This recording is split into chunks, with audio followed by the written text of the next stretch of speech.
ሰላም ጤና ይስጥልን የተከበራችሁ ተመልካቾቻችን፣ ይህ የምልከታ ፕሮግራማችን ነው። የምልከታ ፕሮግራማችን ሳምንታዊው ዝግጅቱን ይዞላችሁ ቀርቧል። ዛሬ አብሬያችሁ የምቆየው ናትናኤል ወልዴ ነኝ። በቅድሚያ እንኳን ለብርሃነ ትንሣኤው በሰላም አደረሳችሁ ተመልካቾቻችን። ዛሬ በአንድ ርዕሰ ጉዳይ ላይ ነው የምንነጋገረው። ይህም ደግሞ በኢትዮጵያ በአሁኑ ሰዓት እየተካሄዱ ያሉ የትጥቅ ትግሎችን ወይም ደግሞ የጦርነት እንቅስቃሴዎችን በተመለከተ ነው የምንነጋገረው። እንደሚታወቀው በኢትዮጵያ የተለያዩ ቦታዎች በአማራ ክልል፣ በኦሮሚያ ክልል፣ በሌሎችም አንዳንድ አካባቢዎች ላይ የትጥቅ ትግሎች የተካሄዱ እንደሆነ ይታወቃል። በተለይም ደግሞ በአማራ ክልል ባለፉት 2 ዓመታት ውስጥ ደም አፋሳሽ የሆነ ጦርነት እየተካሄደ ነው በመንግስትና በፋኖ ኃይሎች መካከል። ይህ ጦርነት በርካታ ማህበራዊ ችግሮችን አስከትሏል በክልሉ ዜጎች ላይ፣ ክልሉ ነዋሪዎች ላይ። በሱ ዙሪያ ነው በዋናነት የምንነጋገረው። የዛሬው እንግዳችን ደግሞ ፋሲል ግርማ ነው። ፋሲል ካሁን በፊትም እንግዳችን ነበረ። በተለይም በኢትዮጵያና በኤርትራ አሁናዊ ሁኔታ ላይ ተንተርሰን ከፋሲል ጋር ቆይታ አድርገን ነበረ። አጠቃላይ የቀንዱን ጂኦፖለቲክስ የተመለከተ አንዳንድ ጉዳዮችን ተነጋግረን ነበር። ዛሬ ደግሞ በኢትዮጵያ ውስጥ የውስጥ ጉዳዮች ላይ በተለይም ደግሞ ከትጥቅ ትግሎች ጋር በተያያዘ ነው የምንነጋገረው። እንግዲህ አማራ ክልል ላይ እየተካሄደ ያለው በርካቶች ትኩረት ሰጥተውት የሚከታተሉት ነገር ነው። በየቀኑም አዳዲስ ጉዳዮች ይወጣሉ። በሁሉም የአማራ ዞኖች በሚባል ደረጃ የፋኖ እንቅስቃሴ እንደሚካሄድ ይነገራል። ከኢትዮጵያ መከላከያ ሰራዊት ጋርም በርካታ ግጭቶች በተለያዩ ጊዜያቶች እየተካሄዱ ነው። ጦርነቶች እየተካሄዱ ነው። ብዙ የሙት የቁስለኛ ዜናዎችን እንሰማለን። ከዛ በዘለለ ግን በህዝቡ ማህበራዊ ህይወት ላይ እየደረሱ ያሉ ችግሮችንም በአንዳንድ ሁኔታዎች የምንሰማበት ሁኔታ አለ። ይህ ጦርነት በርካታ ማህበራዊ ጉዳዮችን አናክተዋል። ተማሪዎችን ከትምህርት ቤት አፈናቅሏል። ዜጎች ከቤታቸው የተፈናቀሉበት ሁኔታ አለ። አልፎ አልፎም የምግብ እጥረቶችም በአንዳንድ አካባቢዎች ላይ ሲነገር ሰምተናል። የመፈናቀል ጉዳዮች፣ የሙት ዜናዎች በጣም በርካታ ናቸው እና በእነዚህ ርዕሰ ጉዳዮች ላይ ነው የምንነጋገረው፣ እንዲያው የጦርነቱን ሁኔታ በማስመልከት ማለት ነው። ስለዚህ ዛሬ ፋሲል ነው እንግዳችን ብያለው። ወደ ፋሲል በቀጥታ ልሂድ።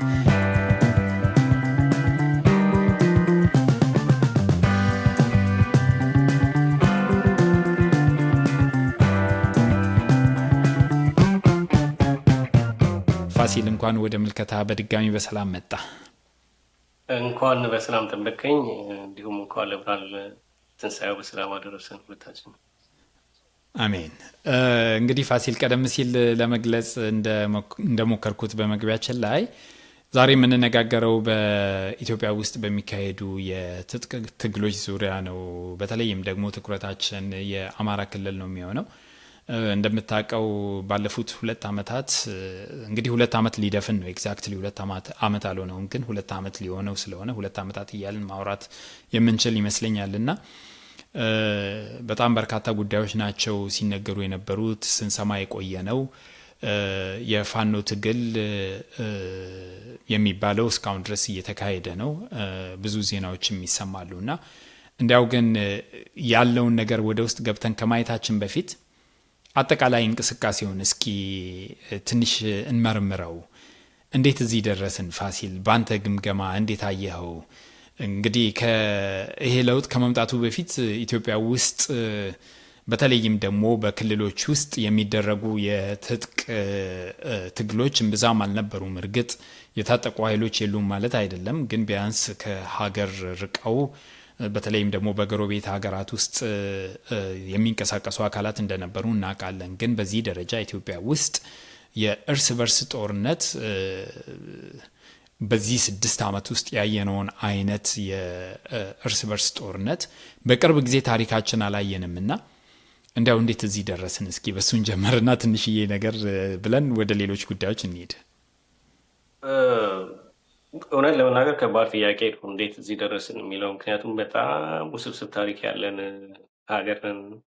በየጊዜው የተለያዩ እየተንከባለለ የመጣ ብዙ ችግር ነበረ እና የሆነ ቦታ ላይ ቆም ተብሎም ሊፈታ ስላልቻለ እየሰፋ እና የበለጠ እየተወሳሰበ መጥቶ ነው አሁን እዚህ ያለንበት ደረጃ ላይ የደረስነው። ግን ኢሚዲየት የሆኑ ኮዞችን እንዲያው ለማንሳት ያህል ህወሓት መር የነበረው ኢህአዴግ እሱን ለማስወገድ የነበረው እንቅስቃሴ ህዝባዊ እንቅስቃሴ እንደምታውቀው ነው። ሞር በተወሰነ መልኩ የትጥቅ ትግል ቢኖርም ከዛ የበለጠ የህዝብ ትግሉ በትምህርት ቤትም በከተሞችም የነበረው እንቅስቃሴ በተለያየ ቦታ ከሁሉም የሀገሪቱ ክፍል ማለት ይቻላል የነበረው እንቅስቃሴ ነው ለውጥ የሚመስል ሽግሽግ ያመጣው። አሁን ላይ ሆነን ለውጥ ማለት ይከብዳል። የመጣውን ሞር ኦፍ ህወሓት መር ከነበረው ኢህአዴግ ኦፒዲዮ መር የሆነ የቀድሞ የኦፒዲዮ ኤሊቶች የሚመሩት ኢህአዴግ ነው የመጣው። ስሙን በእርግጥ በተለያየ ጊዜ የተለያየ ብለው ቀይረውታል። አሁን ብልጽግና ቢሉትም ተመሳሳይ ኢንስቲትዩሽን ነው ያለው። ግን በዋናነት አለቃ ሆነው ይመሩ የነበሩት የህወሓት አካላት ተወግደው የዛኑ የኤትኒክ ፌደራል ፖሊሲ የሚከተሉ አካላት ናቸው ስልጣን ላይ ያሉት እና ያ የስልጣን ለውጥም ከመጣ በኋላ በተለይ በዋናነት የተወሰኑት እንደ ዶክተር አብይ አህመድ፣ ለማ መገርሳ እና በአማራ ክልል የነበሩት ባለስልጣናት በተጨማሪ ያ ከመጣ በኋላ የነበረው ተስፋ በተለይ እኔ በግሌ የነበረኝ ተስፋ ዶክተር አብይ የሚናገር ከነበረው ንግግር መጀመሪያ ላይ እና ከነበረው በውጭም በውስጥም ከነበረው ድጋፍ አንጻር ምናልባት የሀገሪቱን ውስብስብ የታሪክም የህግም የአስተዳደርም ችግር አንጻር እንዲያው ሲምባሊክ በሆነ መንገድ የእርቅና የእውነት አፈላላጊ ኮሚሽን አቋቁሞ በስርዓት ተነጋግሮ አገሪቱ ያለችበት ችግር ይሄ ነው፣ ይሄ ሂስቶሪካል ችግር አለ፣ ይሄ ደግሞ የፕሮፓጋንዳም ይሁን የፖለቲካል ችግር አለ እና በዚህ መንገድ በጋራ እንፍታው ብሎ ብሔራዊ የሽግግር መንግስት እንኳን ባይሆን ብሔራዊ ስምምነት ይፈጥራል የሚል ተስፋ ነበረ። ነገር ግን ኢሚዲየትሊ ወደ ፖለቲካል ሽኩቻ ነው የሄደው የመጣው መንግስት። በቃል ይናገር የነበረው እና በተግባር ይካሄድ የነበረው ነገር ትንሽ እየተለያየ እና እየተወሳሰበ ሄደ። እንደምታውቀው በሶማሌ ክልል የነበረውን ችግር ለመፍታት የሄዱበት መንገድ በተወሰነ መልኩ እሰይ የሚያስብል ነበር። የከፋ ሞት፣ እንግልት፣ ስቃይ አልነበረም። በተወሰነ መልኩ የተፈናቀሉ ሰዎች ነበሩ። ያንን የሚያሰፍሩበት መንገድ እና ፍጥነት የሚገርም ነበረ። ከዛ በኋላ ግን በተለይ ህወሓትን በተመለከተ ያንን ችግር ለመፍታት የሄዱበት መንገድ የደረሰው ጥፋት ህወሓት አጥፍቶታል ተብሎ ከሚታሰበው ወይ ከሚገመተው ነገር ምክንያቱም በግልጽ ተጠንቶ እንደዚህ ችግር አለ፣ እንደዚህ ጥፋት አለ ምናምን ብሎ የተቀመጠ ነገር ስለሌለ የተጠናም ነገር ስለሌለ ግን እንዲያው ኮመን በሆነ አንደርስታንዲንግ አጥፍቶታል ከሚባለው ግምት ወይም ደረጃ የበለጠ ጥፋት በነበረው የሁለት ዓመት ጦርነት ተካሂዷል። ብዙ ወጣት አልቋል፣ ብዙ ንብረት ወድመዋል። ከሁለቱም ወገን በህወሓትም ወገን ሆነ ህወሓትን ለመውጋት ከነበረው ኃይል ወገን ማለት ነው። በዛም ሰዓት ያ ግን ይቅርታ ፋሲል ላቋርጥ ፈልጌ አይደለም፣ ግን እንዲያው ክሊር ለማድረግ ያክል ያ ግን የፌዴራል መንግስቱ ችግር ብቻ ነበር እንዴ? ከህወሓት ጋር የነበሩት ነገሮች የፌዴራል መንግስቱ ችግር ነው ማለት ሳይሆን ከነበረበት በተለይ ዶክተር አብይ መር ከነበረው አዲስ አስተዳደር ከሚናገረው ንግግር መጀመሪያ ላይ ሲመጣ ከሚናገረው ንግግር በመነሳት የነበረን ተስፋ ያለውን ችግር በጦርነት ብቻ ይፈታል የሚል አልመሰለንም ነበር። በእኔ እንትን ሞር ወደ መነጋገር ወደ መደራደር እና በስምምነት ነገሮችን እየተፈታ ይሄዳል የሚል እምነት ነበር። ወዲያው ግን የሚሊተሪ ቢልድ አፕ ነው ያለው በሁሉም ወገን ማለት ነው። በተለይ በህወሓትም ወገን በፌዴራል መንግስቱም ወገን የነበረው ሚሊተሪ ቢልድ አፕ ነበር እና የማይቀር እንደነበረ ይታወቅ ነበረ። ከዛ ጎን ለጎን ደግሞ እንደምታስታውሰው በተለይ ወለጋ ላይ የነበረው እልቂት ሁሉም የሚረሳ ነገር አልነበረም። የተለያዩ አካላት ኢንቮልቭ አድርገዋል እዛ ላይ በእጅ አዙርም ሆነ በቀጥታ ማለት ነው። እና አገሩ እንዳይረጋር የሆነው በህወሓት በነበረው ጦርነት ደግሞ ያንን ኃይል ለመምታት ሲባል የተለያዩ በክልል ደረጃ የተለያዩ ኃይላት ተቋቁመው ነበር። የኦሮሚያ ልዩ ኃይል፣ የአማራ ልዩ ኃይል፣ ሚሊሻው፣ ሚሊተሪው፣ ፈጥኖ ደራሹ ሁሉ አንድ ላይ ሆኖ ነው የወጋው። እርግጥ የዶክተር አብይ አካሄድ መጀመሪያ የነበረው እምነት በፍቅር በተወዶ ለማስተዳደር የሚመስል ነበረ። በኋላ ግን ኮምፕሊትሊ የማኪያቬሊያን አካሄድ ነው የተከተለው። ወድጄ ከምገዛ ተፈርቼ ልግዛ አይነት ነገር ይመስላል። እየወሰደ የነበረው እርምጃ ሞር ከህዝብን አሳምኖ እና አስማምቶ ከመምራት የበለጠ ኃይልን ተጠቅሞ የሚመስልበት ደረጃ ላይ ሊሆኑ በተለይ አንድ ጠንካራ የሚለውን ኃይል ስልጣኑን ሊገዳደር የሚችለውን ኃይል ለመምታት ሁሉንም አስተባብረው ነው ሄደው። ከዛ በኋላ ያንን ኃይል ከመታው በኋላ ግን ያንን ኃይል እንዲመታው የረዳውን አካል ወዲያው ለመምታት ነው የሄደው፣ ጊዜም ሳይፈጅ የሚል እዛችሁ ላይ ግን አንድ ነገር ባነሳ ጥሩ መሰለኝ ፋሲል። አሁን አንተ ያልከው የሚሊተሪ ቢልድ አፕ እንደምናስታውሰው ኢትዮጵያ ውስጥ ይሄ የክልሎች የሚሊተሪ ቢልድ አፕ የተጀመረው እርግጥ እኔ እስከማስታውሰው ድረስ አሁን ሀገሪቷን እየመሩ ያሉት ጠቅላይ ሚኒስትር ወደ ስልጣን ከመምጣታቸው በፊት ይመስለኛል። በተለይም ደግሞ እንደምታስታውሰው አንተም ሶማሌ ክልል ላይ በነበረው አንዳንድ ኢሹዎች ምክንያት በፊት በተለይም ደግሞ አቶ መለስ በነበሩበት ጊዜ ነው ይሄ የልዩ ኃይል አስተሳሰብ ኢትዮጵያ ውስጥ የመጣው አንኮንስቲቱሽናል እንደሆነም ይታወቃል። እና ከዛ በኋላ ነው ክልሎችም ይሄ ልዩ ኃይል የሚለውን ነገር ተግባራዊ ማድረግ የጀመሩት። እርግጥ በተወሰነ ደረጃ ነበረ። በተለይም ደግሞ በኢህአዴግ ቀደም ባለው ጊዜያት ላይ ክልሎች የነበራቸው ልዩ ኃይል ግን በአቶ መለስ ሞተው ከዛ በኋላ ጠቅላይ ሚኒስትር ኃይለማርያም ደሳለኝ ወደ ስልጣን ከመጡ በኋላ ግን ይሄ የክልሎች ፉክክር ከዛ ጊዜ ጀምሮ በግልጽ የታየ ይመስለኛል። በተለይ ደግሞ የሚሊተሪ ቢልድ አፑ ይሄ ኖርማል ከመደበኛ ፖሊስ በተወሰነ ደረጃ ከፍ ብሎ በዘመናዊ ትጥቅም እንዲሁም ደግሞ የተሻለ ትሬኒንግ እንዲኖረውና በአስቸጋሪ ወቅት ክልሎችን ከአደጋ ሊታደግ ይችላል ተብሎ እንደ ስፔሻል ፖሊስ ሆኖ መጀመሪያ ላይ የተዋቀረው ልዩ ኃይል ሙሉ በሙሉ ሚሊተሪ ነው የሆነው እና ያ ነገር የመጣው ወደ መሳሪያ ሽቅድድምም ወደ ቁጥር ጨዋታም የገባው አሁን ያሉት ጠቅላይ ሚኒስትር ወደ ስልጣን ከመምጣታቸው በፊት ጀምሮ በክልሎች መካከል ላይ ፉክክሩ እየናኘ የመጣ ሆኖ ከዛ በኋላ ይሄ ነገር ሲፈጠር በተለይም ደግሞ የተካሄደውን ህዝባዊ እምቢተኝነት አመጾች እናስታውሳለን እና ከሱ ሌሰን በመውሰድ እንደገና ሞር ሚሊተሪ የማብዛት በተለይም ደግሞ ልዩ ኃይሉ ላይ ኢንቨስት የማድረግ በዚህ ደረጃ ካየ ነው ከኦሮሚያ ክልል የበለጠ ሚሊተሪው ላይ ኢንቨስት ያደረገ ያለ አይመስለኝም። በተለይም ደግሞ ልዩ ኃይሉ ላይ እና በከባድ ሁኔታ በበርካታ ዙሮች በተከታታይ የልዩ ኃይል የማሰልጠን የማስታጠቅ ዘመናዊ መሳሪያዎችን የማስታጠቅ ከፖሊስ አቅም በላይ የሆኑ እንዲያውም ከመከላከያ ጋር ሊገዳደሩ የሚችሉ መሳሪያዎችን የማስታጠቅ ሂደት ውስጥ የህወሓትም በተለይም ደግሞ የትግራይ ክልል የኦሮሚያ ክልል ከዛ በኋላ ሌትሊ ነው አይ ቲንክ አማራ ክልል ወደዚህ ነገር ውስጥ የገባው። በተለይም ደግሞ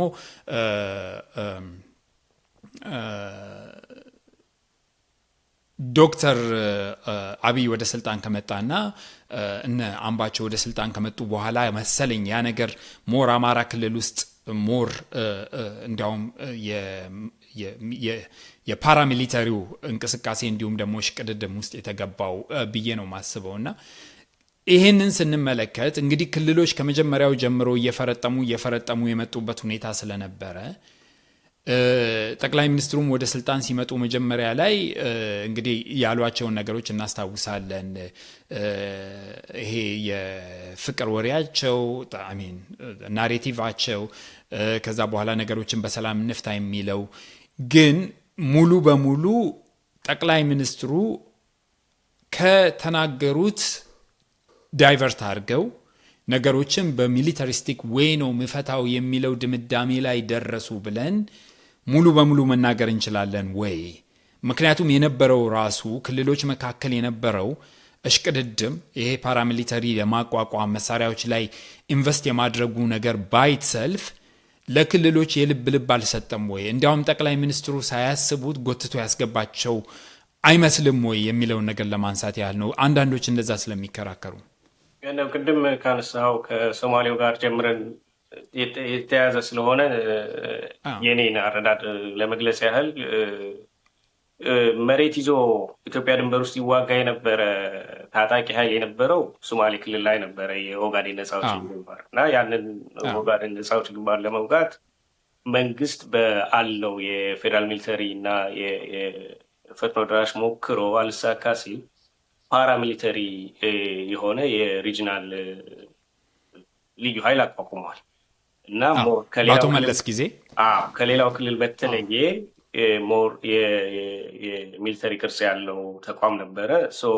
አላማው የነበረው እርስ በርስ ማዋጋት ነው። ከዛ በኋላ በክላኑ መካከል ጥያቄ እንዲነሳ እና ያ ነገር የኦጋዴን ነፃ አውጪ ግንባር ውጊያ ለማክሸፍ ነበረ። በተወሰነ ደረጃ ደርሶታል። ግን ያ የሚሊተሪ ተቋም የፓራሚሊተሪ ተቋም የክልል ሚሊተሪ ተቋም እንደነበረ ነበረ ለውጥ ሲመጣ የዶክተር አብይ ኃይል ሲመጣ። ለዛ ነው የክልሉ መንግስትም እስከ መገንጠል ጥያቄ ሁሉ እስከ ማንሳት ሪቮክ እስከ ማድረግ የአርቲክል 39ን አንስቶ ነበር እና ያንን ያከሸፉበት መንገድ የሚደነቅ ነው። የተወሰነ ውስጥ ለውስጥ የተወሰነ ህዝቦች ቢፈናቀሉ የተወሰነ ከተማም ላይ የተወሰነ እልቂት ለመምጣት ሞክሮ ቢሆንም የከፋ አልነበረም። ከዛ በኋላ ግን የነበረው ህወሓትም ከፌዴራል መንግስቱ ወጥቶ ትግራይ ከገባ በኋላ ሙሉ ለሙሉ ከሃይ ስኩል ጀምሮ ዩኒቨርሲቲውን ጨምሮ የሚሊተሪ ማሰልጠኛ ነው ያደረገው እና ውጊያ ሰለጠነ ነበር። ዞሮ ዞሮ እዛ የነበረ መሳሪያ አለ። ያንን ይዞ እንደሚመጣ ነው ውጊያ እንደሚጀምር የታወቀ ነበር። የኢትዮጵያ መንግስትም በተለያየ መንገድ በክልልም ደረጃ በተለይ እንዳልከው አሁን ኦሮሚያ ክልልም አማራ ክልልም የተለያየ ቦታ ሚሊተሪ እያሰለጠነ ነበር ልዩ ኃይል በሚል ማለት ነው። ዋናው ዓላማ ግን ተባብሮ ትልቅ አደጋ ይሆንኛል ብሎ የገመተውን ለመምታት ነበር። ያንን ተጠቅሞበታል። ከዛም አልፎ የኤርትራ መንግስትም ጭምር ማለት ነው። አሁን ይሄ ልክ ነው ልክ አይደለም ማለት ሳይሆን ያ የትግራይ ጦርነት ከመጀመሩ በፊት አብይ አህመድ ከስልጣን ላይ ዶክተር አብይ አህመድ ስልጣን ላይ ከመጡ በኋላ የተወሰነ ጊዜ ነበር አይደል? 2 ዓመት ጊዜ ነበረ። በዛ መሃል ሶሉሽን ለማምጣት ይቻል ነበረ፣ ግን ሞር ኦፍ የቃላት ፕሮፓጋንዳ ላይ ነበሩ። እርስ በርስ ቃላት መወራወሩ እና መወነጃጀል ምናምን ነበረ እንጂ ከሁለቱም ወገን የነበረው አኪዜሽንን በተጠና መልኩ እንየውና ተመርምሮ ተጠያቂም ካለ ተጠያቂው ይጠየቅ፣ የጠፋ መጥፋት ካለ ያ ለህዝብ ይገለጽ የሚል ነገር አልነበረም። ያ የሚሆንበትም እድል አልነበረም እውነት ለመናገር ስናወራ። ያም ሆኖ ግን 2 ዓመት የተካሄደው ጦርነት በጣም ዲቫስቴቲንግ የሆነ ጦርነት ነበረ። በኢትዮጵያ ፌዴራል መንግስት ሚሊተሪም ደረጃ፣ በአማራ ልዩ ኃይል፣ በኦሮሚያ ልዩ ኃይል፣ በኤርትራ መንግስት ጦርም ላይ ትልቅ ጉዳት ደርሷል። በህዝባዊ ወያነ ሓርነት ትግራይም ላይ የደረሰው ጉዳት እንዲህ ነው ይባላል። ያለቁትም ወጣቶች እንዳየነው ነው። ከዛ በኋላ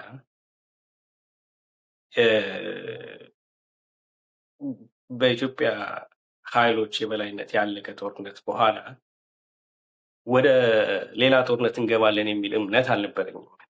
ኦኬ፣ ግን ኢሚዲየትሊ ነው አማራ ክልል ላይ ጦርነት የተጀመረው። ከ2 ሳምንት በኋላ ልዩ ኃይሉ ይፍረስ በሚል ተነስቶ ኢሚዲየትሊ ነው ጦርነት የጀመረው። ከዛ በኋላ አመት ሙሉ በተለይ ሸዋ ላይ፣ ጎጃም ላይ ትልቅ የሚባል ጦርነት ነበር የተካሄደው። ትልቅ እልቂትም ነው ያለው። ከዛ እየሰፋ ሄደ እንደምታየው ወደ ወሎም ወደ ጎንደር። ከዛ በፊት ደግሞ ኦሮሚያም ላይ ብታየው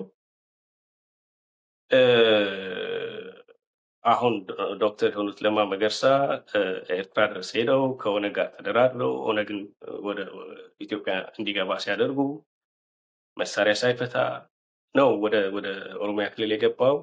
ግልጽ የሆነ በዚህ ተደራድረናል፣ ይሄን ተማምነናል እና መሳሪያ ፈቶ በሰላም እንዲታገል ተግባብተናል የሚል ነገር አልነበረው። ከነ መሳሪያው ነው የገባው። ኦሮሚያ የታመሰውም ከዛ በኋላ ነው አይደል? በተለይ ወለጋ ላይ የታመሰው ሲደርስ የነበረው እልቂት እና ከመጀመሪያው ጀምሮ አሁን እኔ አሁን ዶክተር አብይ ከአመጣጣቸው ይናገሩ የነበረው ነገር ልክ አይደለም ልል አልችልም። ከሚያምኑበት ተነስተው ሊሆን ይችላል ያንን ተስፋ የሚሰጥ ነገር ሲናገሩ የነበረው ስለ ሰላም ሆነ ስለ ፍቅርም ሆነ ስለ አንድነትም ሆነ ሲያወሩ የነበረው ማለት ነው። ግን የተነሳውበት ዓላማ ወይንም ያ ለውጥ እንዲመጣበት የሆነበት ዋናው ምክንያት ይሄ የኤትኒክ ፌዴራሊዝም ችግር፣ የሙስና ችግር፣ የህግ የበላይነት ችግር፣ የመናገር ነፃነት ችግር፣ እነዚህ ሁሉ ተደማምረው ነው አይደለ ህዝብ አምጾ ያ ሁሉ ነገር ሆኖ የተፈለገውን ያህል ለውጥ እንኳን ባይመጣ አትሊስት ሽግሽግ የመጣው ማለት ነው። ከዛ በኋላ ያ ሲጠቀስ የነበረ ችግር አልተፈታም። የህገ መንግስት ማሻሻያ አልተደረገም። እንደምታየው እንደመጡ ሰሞን እስረኛ ተፈቶ ነበረ፣ የተወሰነ የሚዲያ ነፃነት ነበረ ምናምን መልሶ ተቀልብሷል እሱ እና የእኔ እምነት ይህንን ሁሉ ያወሳሰበው እውነተኛ ለውጥ ስላልመጣ ነው ብዬ ነው የማምነው። የነበረውን ለውጥ ሳይሆን ሽግሽግ ነበረ። የነበረውን ኮንስቲቱሽን፣ የነበረውን ፖሊሲ፣ የነበረውን የአገዛዝ ስርዓት ቀጥሎ ያለ ስለሆነ ላይክ ኢህአዴግ 0.1 ጠፍቶ ኢህአዴግ 0.2 ነው የመጣው። ኦንሊ ዲፍረንስ ምንድን ነው? ህወሓት መር የነበረው ሄዶ ኦህዴድ መር የሆነ ድርጅት ነው የመጣው እና አንድ አይነት ቅርጽ፣ አንድ አይነት የአይዲዮሎጂካል እምነት ያለው ድርጅት ነው። ይመጣል ብለን ያሰብነው መጥቷል ብለን ያሰብነው ለውጥ አልመጣም ብዬ ነው የማምነው። በዛ ምክንያት ግን እንዳልከው አንድን ድርጅት ለመምታት ወይም አንድን አካል ለመምታት በሚል ትጥቅ መብዛቱ፣ ህዝብ እንዲታጠቅ መደረጉ ወይም ደግሞ የተለያዩ ድርጅቶች በልዩ ኃይል ስም እንዲታጠቁ ማድረጉ እና መሳሪያ መብዛቱ ከአሁን ህዝብ ከተማምጾ ከማመጽ በላይ መሳሪያ ይዞ መታገልን የመረጠበት ደረጃ ላይ እንደርሰው እና የበለጠ እያወሳሰበው ሄደ እንጂ ምንም ያመጣው እንትን የለም። እንዲያውም የበለጠ የህዝብን ስቃይ፣ እንግልት፣ ሞት፣ መከራ ጨመረው እንጂ መጥቷል ብለን ያመንነው ለውጥ አልመጣም። በጣም ጥሩ። እስኪ ስፔሲፊክ አድርገን እንመጣለን ወደ በተለይም ደግሞ አማራ ክልል ላይ እየተካሄዱ ስላሉት ጉዳዮች። አንዲት ነገር ብቻ ኮሜንት አድርጌ ልረፍ። ጀስት የራሴን ቪው ብቻ ገልጬ ባልጽፍ ደስ ይለኛል። ያለው አሁን አመራር ጀስት ኢህአዴግ 2.0 ነው ብለሃል እና እሱ ነገር እኔ ትንሽዬ ለመቀበል እንትን የሚለኝ ነገር ምንድን ነው ምናልባት ኦፒዲዮ መር የሚለውንም ነገር ብንመለከት እርግጥ ከፊት ያሉት ኦፒዲዮ ውስጥ የነበሩ ሰዎች ሊሆኑ ይችላሉ፣ ጠቅላይ ሚኒስትሩን ጨምሮ ሌሎቹም ኦፒዲዮ መር ነው ወይም ደግሞ ኢህአዴግ 2.0 ነው ብለን ፉሊ ለመናገር ትንሽ የሚያስቸግረን የሚመስለኝ። እርግጥ እኔም አልስማማው በቅርጽ አንድ ነው የሚለው ነገር አልስማማም። ምክንያቱም በቅርጽ አንድ ሊሆን አይችልም ኢህአዴግና አሁን ያለው የፒፒ መንግስት እና የፒፒ መንግስት ህብረ ብሔራዊ ነኝ ብሎ ነው ራሱን የሚገልጸው። ኢቨን ኢፍ ወደ ውስጡ ገብተህ ስትመለከተው አንዳንድ የእርስ በርስ ሲጠዛጠዙም ብንመለከታቸው በተለይም የአማራ ፒፒ እና የኦሮሞ ፒፒ እንዲሁም ሌሎችም አልፎ አልፎ በመግለጫም ጭምር እነዛ ነገሮች እርግጥ እነዚህ ሰዎች ህብረ ብሔራዊ ናቸው ወይ የሚለውን ነገር ጥያቄ ምልክት ውስጥ ያስገባል። ግን ጀነራሊ ስፒኪንግ ግን ያሉትን ሁኔታዎች ወይም ደግሞ እነሱ በሚናገሩበት ደረጃ እንዲሁም ኢህአዴግን ስናቀው የቤት ልጅና የጎረቤት አይነት ነገር የነበረበት ሁኔታ አለ። በተለይም ደግሞ እነዚህ አናሳ ክልሎች የሚላቸው አናሳ አንደር ኮቴሽን በተለይ ትንሽ የህዝብ ቁጥር ያላቸው እንደ ሶማሌ እርግጥ ትንሽ የህዝብ ቁጥር ኖሮት አይደለም፣ እንዴትም እንዳዩት አላቅም። ግን የሶማሌ ክልል፣ የአፋር፣ ጋምቤላ፣ ቤኒሻንጉል ጉሙዝ፣ ሀረሪ አይነት ክልሎችን ወደ ዳር ገፍቶ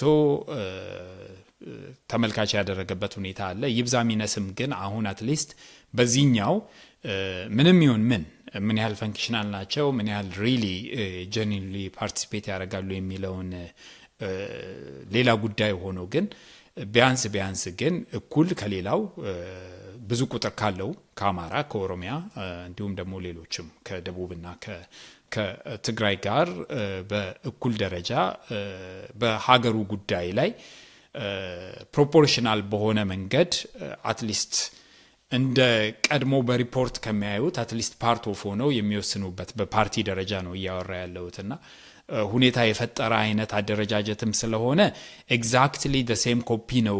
እንዲያውም የእሱ ትንሽዬ ሞዲፊኬሽን ነው ብለን ለመግለጽ የሚከብድ ይመስለኛል። አንድ ደቂቃ ልሰጥ ይችላል ኮሜንት ማድረግ ከፈለግ። ምን ለውጥ አለ? እውነት ለመናገር ላይ ኢንስቲቱሽናላይዝድ የሆነ ምን ለውጥ አለ? የብልጽግና መንግስት ከመጣ በኋላ የኮንስቲቱሽን ለውጥ አለ ወይ ማሻሻያ አለ? የኤትኒክ ፌዴራሊዝም አስተዳደር ማሻሻያ አለ? የተቀየረ ህግ አለ? በተለይ አሁን ቤዚክ በፊት ሲያነጋግሩ የነበሩ የጸረ ሽብር ህግ፣ የመገናኛ ብዙሃን ህግ የተሻረ ህግ አለ? የለም። በሱ ደረጃ ላይኖር ይችላል ፋሲል። ግን ምንድነው መሰለህ፣ ለምሳሌ አሁን በፊት የነበረውን እናስታውሳለን። አራቱ ድርጅቶች ህወሓት፣ ኦህዴድ፣ ብአዴን እና ደህዴን በማዕከላዊ ኮሚቴ ደረጃ ለምሳሌ እኩል መቀመጫ ነበራቸው አይደል? በኢህአዴግ ውስጥ የማዕከላዊ ኮሚቴ ውስጥ እኩል መቀመጫ ነበራቸው። ከዛ በኋላ ውሳኔዎች እናውቃለን። በፓርቲ ደረጃ ነው ነገሮች ተወስነው ወደ ተወካዮች ምክር ቤት የሚላኩት። ኢቭን በፓርቲ ደረጃ የተወሰነው ነገር ነው ከዛ በኋላ ወደ ሚኒስትሮች ምክር ቤት ሄዶ ሚኒስትሮች ምክር ቤት ለማጽደቅ ነው የሚሄደው። ማለት አትሊስት ረቂቁን አጽድቆ ወደ ህዝብ ተወካዮች ምክር ቤት ለመላክ እንጂ አሰራሩ ኤቭሪቲንግ ከማዕከል ነው የሚጀምረው። እና እነዛ አራቱ ድርጅቶች የወሰኑት ነበር። አፋር ላይም ሶማሌ ላይም ምንም ላይም ይሄን ተወስኗል ተብሎ እወቁት አይነት ነበር አይደል ሲላክላቸው የነበረው። እንደዛ ነው የምናውቀው እኮ በኢህአዴግ ጊዜ የነበረው ኤግዛክትሊ ነበር። በዚህም መንገድ ከመጣ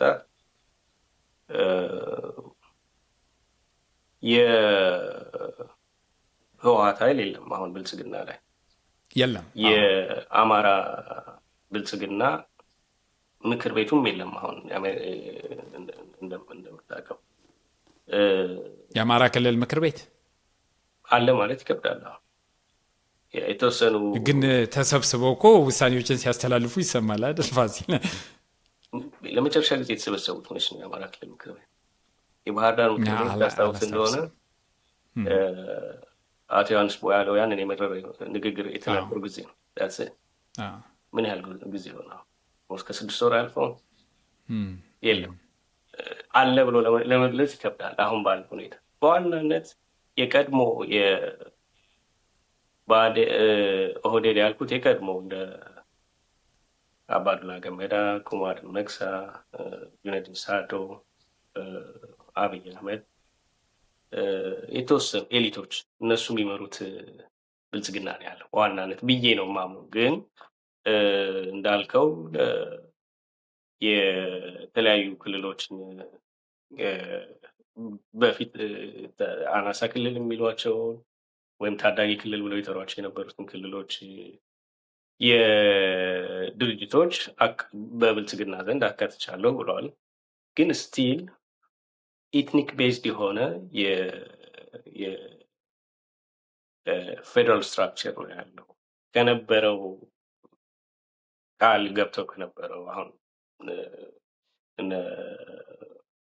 ዶክተር አምባቸው ይናገሩ ከነበረ የኮንስቲቱሽን ለውጥ እናመጣለን ብለው ከነበረው አንጻር የመጣ ኢንስቲቱሽናል የሆነ ለውጥ የለም ነው የኔ አባባል እንጂ አንደርስታንድ የተወሰነ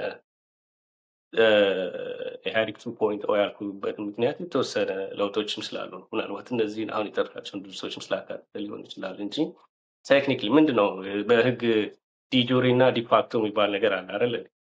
ወረቀት ላይ በስትራክቸር ደረጃ ያለ ነገር አለ።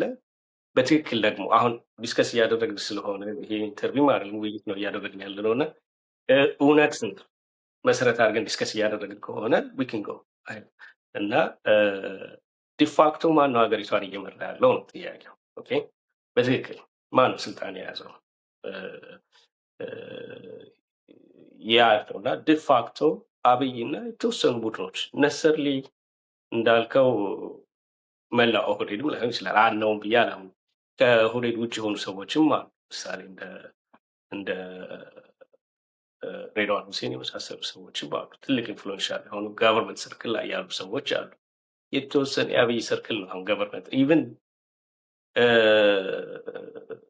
የተደራጀ በፓርቲ ደረጃ የተደራጀ በክልሎች ደረጃ ያለው ውስን ናቸው። ምናልባት አክቲቭሊ እየሰራ ያለው የኦህዴድ ኃይል የሶማሊያ፣ የአፋር፣ የእንደዚህ የተለያዩ ክልሎች የቤንሻንጉል የመሳሰሉት ናቸው እንጂ አማራ ክልል ላይ፣ ትግራይ ክልል ላይ የመንግስት መዋቅሩም የለም። ያ በፊት የነበረው እንኳን አይነት ማለት ነው ኤትኒክ የሆነ የተደራጀ መንግስት መዋቅሩም የለም። በፓርቲም ደረጃ ብታየው በፊት የነበረውና አሁን ያለው በጥንካሬም በምንም ታነጻጽረው የምችለው አይደለም። በትክክል ሀገሩን የያዘው ጋቨርንመንቱን የያዘው ዶክተር አብይ የተወሰነ ቡድን ነው። ጥሩ ወደ ቀደም ሲል አንተም አንስተው ነበረ በሆነ ቦታ ላይ አንስተው ነበረ በተለይም ደግሞ ለውጥ የሚለው ነገር ላይ ስንመለከት ለምሳሌ ስቲል የፌዴራል ስርዓቱን ብንመለከተው ኤትኒክ ቤዝድ ነው። ሌላው ደግሞ ጀስት ቁርሾች አሉ አይደል? በተለያዩ ጊዜያቶች የመጡ ከቅርብ ጊዜያቶችም ደግሞ አዲስ የተፈጠሩ ቁርሾች እንዲያውም በፊት ከነበሩት እጅግ የከፉ የባሱ አይነት ቁርሾችም እየተፈጠሩ ያሉበት ሁኔታ ነው ያለውና እነዚህን ቁርሾችም ለመሻር ያሉትንም ሀገር ውስጥ ያለውን አጠቃላይ ችግር ለመቅረፍም በጣም በርካታ ጊዜ ሲነሱ የነበሩት የድርድር ጉዳዮች ናቸው። አሁንም የምናነሳውም የእርስ በርስ ጦርነት ስለሆነ ይህንንም የእርስ በርስ ጦርነት ለመፍታትም አንዱ መንገድ ሊሆን የሚችለው እንግዲህ ድርድር ነውና ድርድር ላይ ብዙ ጊዜ ይወራል። በመንግስት በኩል ይወራል፣ በሌሎችም አካላት በኩል ይወራል፣ በተቃዋሚዎች በኩል ይወራል። ሁሉም ስለ ድርድር ያወራል። ድርድር ግን መሬት ላይ ወርዶ ተግባራዊ ሲሆንም አይታይም፣ ውጤትም ሲያመጣ አይታይም። ውጤት አመጣ እንኳን ቢባል በህወሓትና በመንግስት መካከል የተደረገው ድርድር መጨረሻ ላይ ፕሪቶሪያ ላይ የተፈረመው ነው። እርግጥ ውጤቱ ሙሉ በሙሉ ሪሊ ውጤት አምጥቷል የሚለው እሱም ጥያቄ ውስጥ የሚገባ ሆኖ አትሊስት ግን የመሳሪያ ድምጽ እዛ ክልል ላይ አስቆሟልና እሱ ትልቅ ነገር ነው ብለን ለማለት እንችላለን። ግን በሌሎቹ አካባቢዎች ኦሮሚያ ላይ በጣም በርካታ ጊዜ ድርድሮች እንደነበሩ እንሰማለን። በመንግስት ኦነግ ሸኔ ብሎ ከሚጠራቸው አካላት ጋር ድርድሮች ተካሂደዋል። በተደጋጋሚ ግን ድርድሮቹ ያልተሳኩበት ሁኔታ አለ። አማራ ክልል የድርድር ወሬዎች ይሰማሉ። እውነት ይሁኑ ውሸት ይሁኑ ማንም የሚያረጋግጥበት ነገር የለም። በተለይም ደግሞ ከፋኖ ጋር በሚደረገው ጦርነት ላይ ማለት ነውና ሌሎችም ክልሎች ላይ እና የድርድር ጉዳይ ለምንድን ነው በጣም ከባድ የሆነው ኢትዮጵያ ውስጥ ችግሮችን በድርድር መፍታት ለምንድን ነው የከበደን? ፋሲል እስኪ እዚህ ጉዳይ ላይ ትንሽዬ ነገር እንበል። ቀድሞም ወደ ጦርነት ከመካሄዱ በፊት መነጋገር ቢቻል ኖሮ ይህ ሁሉ ችግርም አይፈጠርም ነበረ ብዬ አምናለሁ። ያ ኢንትረስት አለመኖሩ ትልቅ ዋጋ አስከፍሏል። አሁንም ትልቅ ዋጋ እያስከፈለ ነው። አሮ ነው ከዚህ በኋላም የበለጠ ከባድ ጊዜ እየመጣ ይመስለኛል። እኔ ከባዱ ጊዜ ህወሓት ጋር የተደረገው ጦርነት ነው ብዬ አምን ነበረ መጀመሪያ። ግን በየጊዜው የሚሆን ነገር ስህተት እንደሆንኩ እያሳመነኝ ነው የመጣው። ምክንያቱም እየከፋ ነው የመጣው። እርስ በርስ ያለው ውጊያ እርስ በርስ ያለው አንድ ሀገር ነው ያለን። የቱንም ያህል የተወሳሰበ የቱንም ያህል ከባድ ችግር ያለበት ሀገር ቢሆንም ለዘመናት አብረን የኖርን ህዝቦች ነን እና በዚህ ደረጃ እርስ በርስ ሊያገዳድለን የሚገባ ነገር መኖር አልነበረበትም ነበረ። ግን እንደዚህ ሆኖ ስታየው ያሳስባል። አንድ በእርግጥ ያለው የመልካም አስተዳደር ችግር ራሱን የቻለ ሆኖ መሰረታዊ የነበሩ ጥያቄዎች አለመፈታታቸው፣ በተለይ ደግሞ እንዳልኩ የኮንስቲቱሽናል ፕሮብለም ድሮ ጀምሮ የነበረ ጥያቄ አለመፈታቱ የበለጠ እየተወሳሰበ መጥቷል አሁን እና ኦልሞስት እኮ ከፌዴራል መንግስት ወደ ኮንፌዴራል የሆነ ጋቨርንመንት የሚመስል ደረጃ ነው ያለው እኮ የአንዳንድ ክልሎችን ቅርጽና ያለውን የዕለት ተዕለት እንቅስቃሴ ስታየው ዞሮ ዞሮ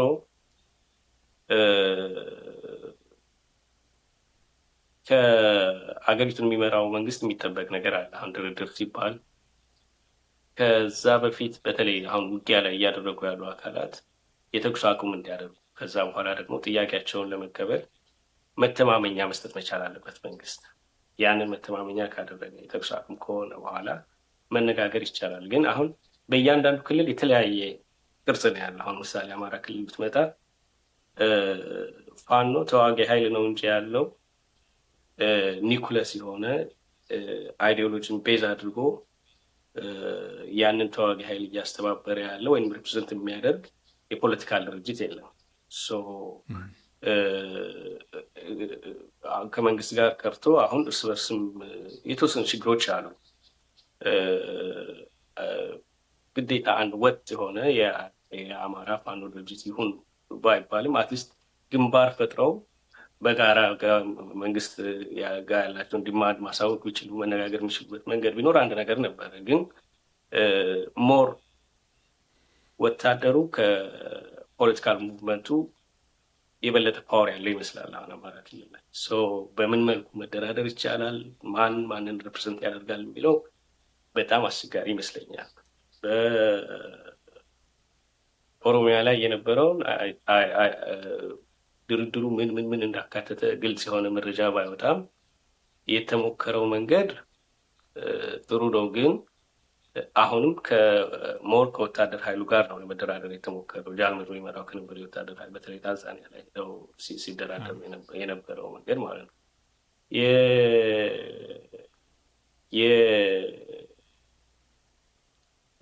ይሄ አሁን ኦነግ ሸኔ እያሉ የሚጠሩት አካል ዲማንድ እና የመንግስት ዲማንድ አለመጣጣም ወይም ደግሞ ከልብ ያንን የጋራ ስምምነት ለማምጣት የነበረ ፍላጎት አለመኖር ያከሸፈው ይመስለኛል። ለመነጋገር መሞከሩ አንድ ነገር ሆኖ ግን የሆነ ደረጃ ላይ ካልተደረሰ ዋጋ የለውም እና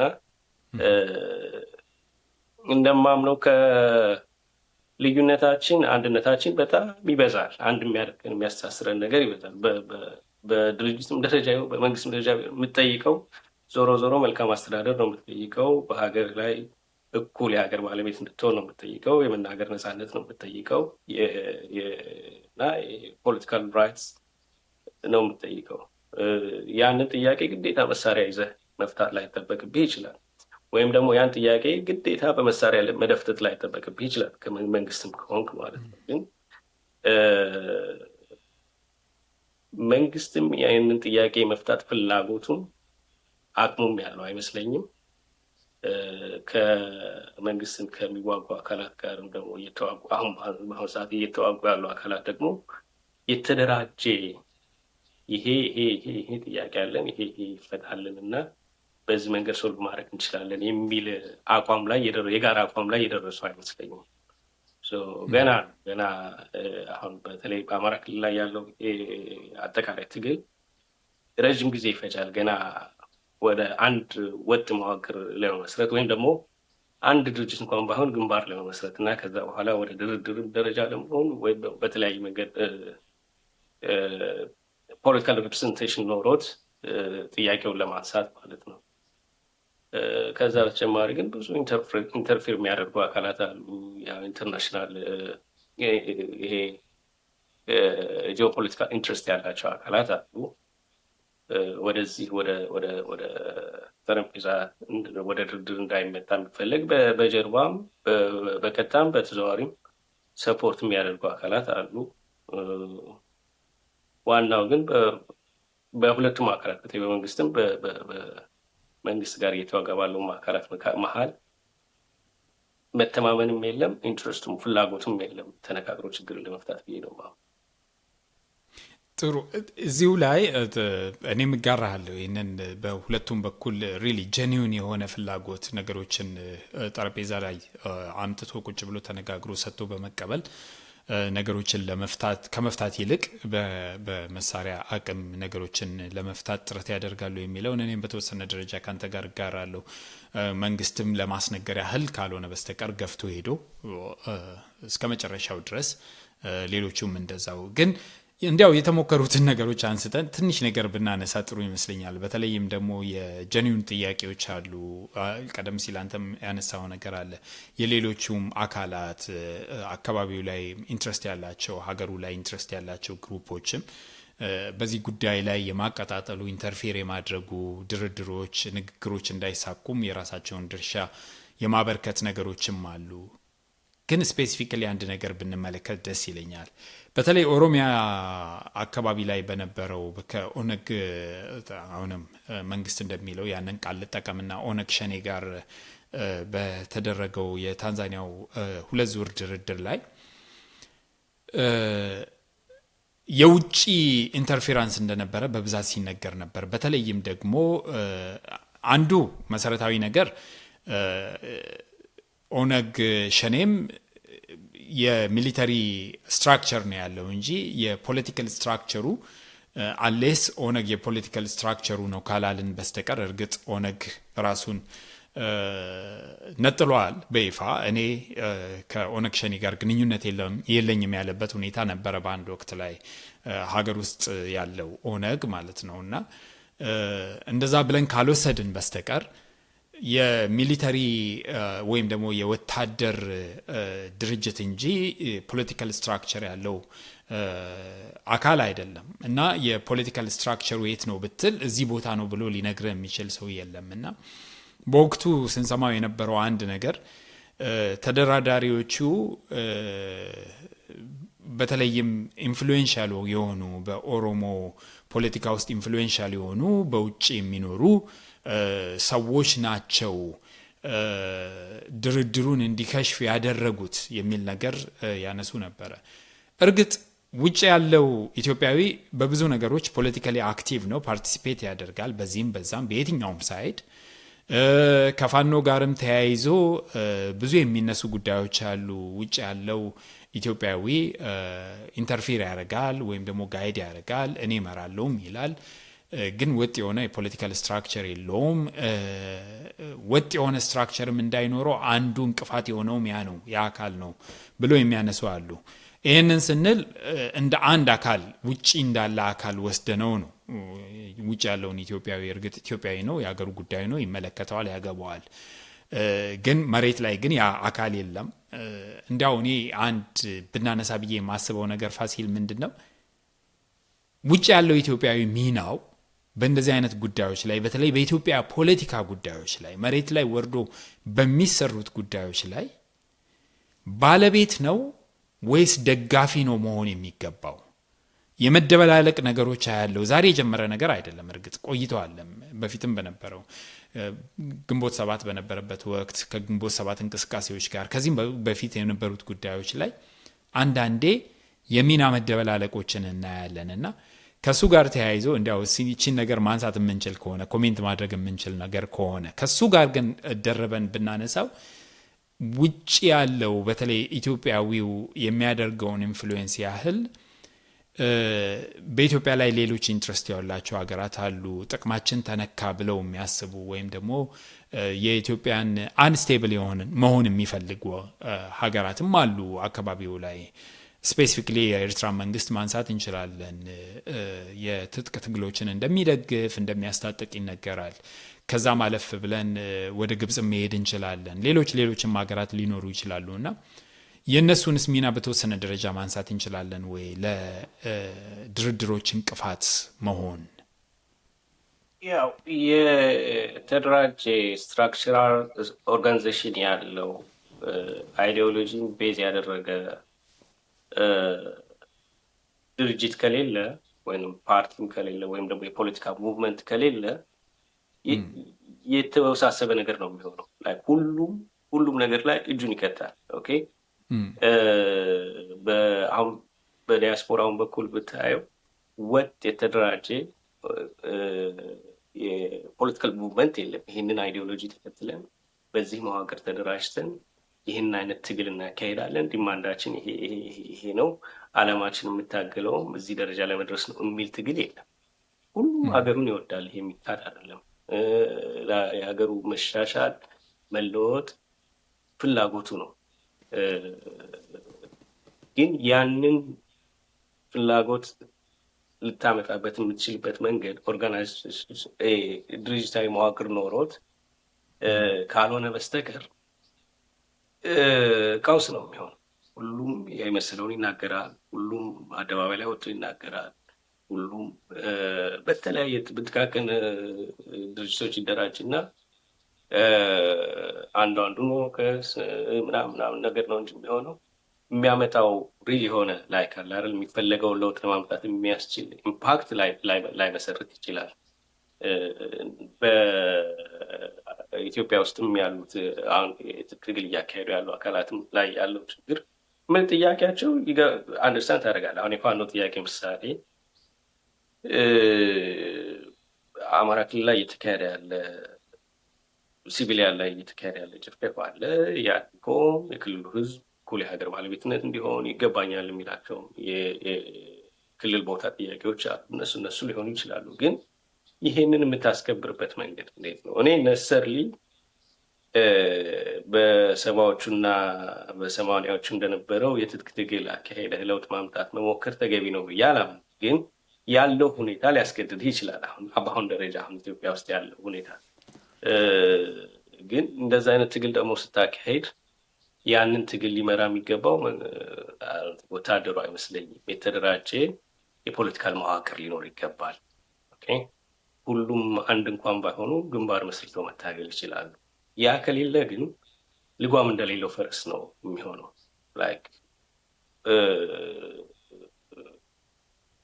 ኮንትሮል ለማድረግ አስቸጋሪ ነው። ኃይል ያለው አካል መሳሪያን የያዘን አካል የፖለቲካል መዋቅሩን የሚቆጣጠር ከሆነ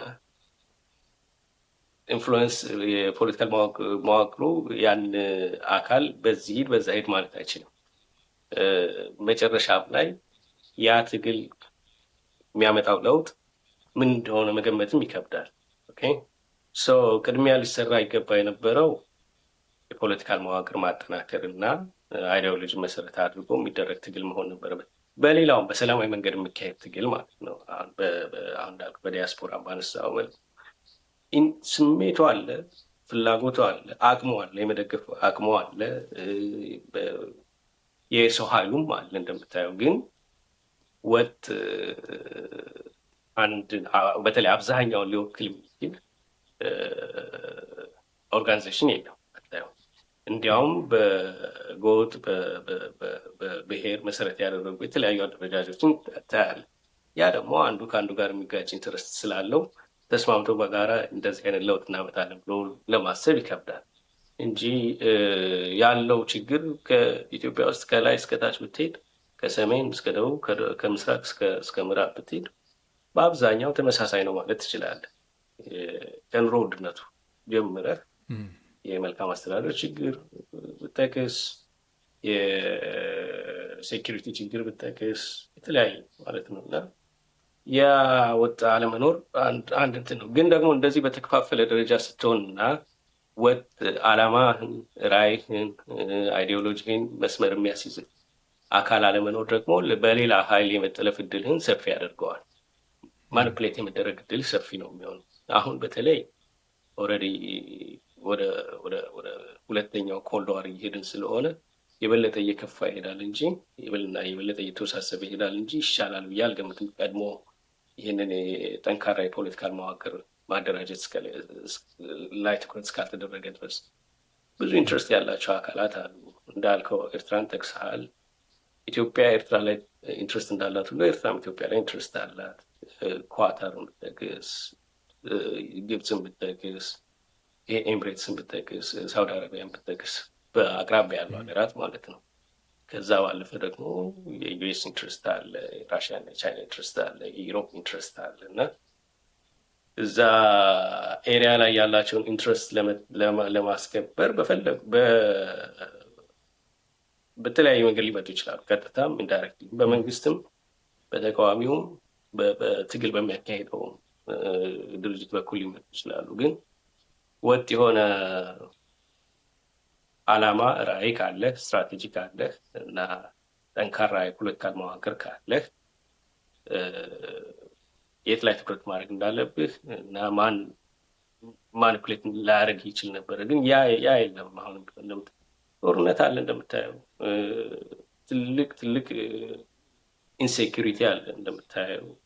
አገሩ ተበጥጧል ማለት ይችላል። የረጋ ሀገር አይደለም አሁን ያለው። እንደ ፌል ስቴት ከሆነ ለመናገር ትንሽ መሀል ከተማ ላይ ካልሆነ በስተቀር ማለት ነው። ግን የትኛው አካል የትኛውን አይዲዮሎጂ ተከትሎ ነው የሚዋጋው ብዬ ብጠይቅህ ከሌል ትለኝ አልችልም። የለም ከመንግስት ጀምሮ ስቲል መንግስት ራሱ ሀገሩን የሚያስተዳድርበት ምን አይነት አይዲዮሎጂ ነው ብዬ ብጠይቅህ እንዲህ ነው ልትለኝ አልችልም። የመደመር ይላሉ እነሱ። ህገ መንግስት ያስቀመጠልንን የኤትኒክ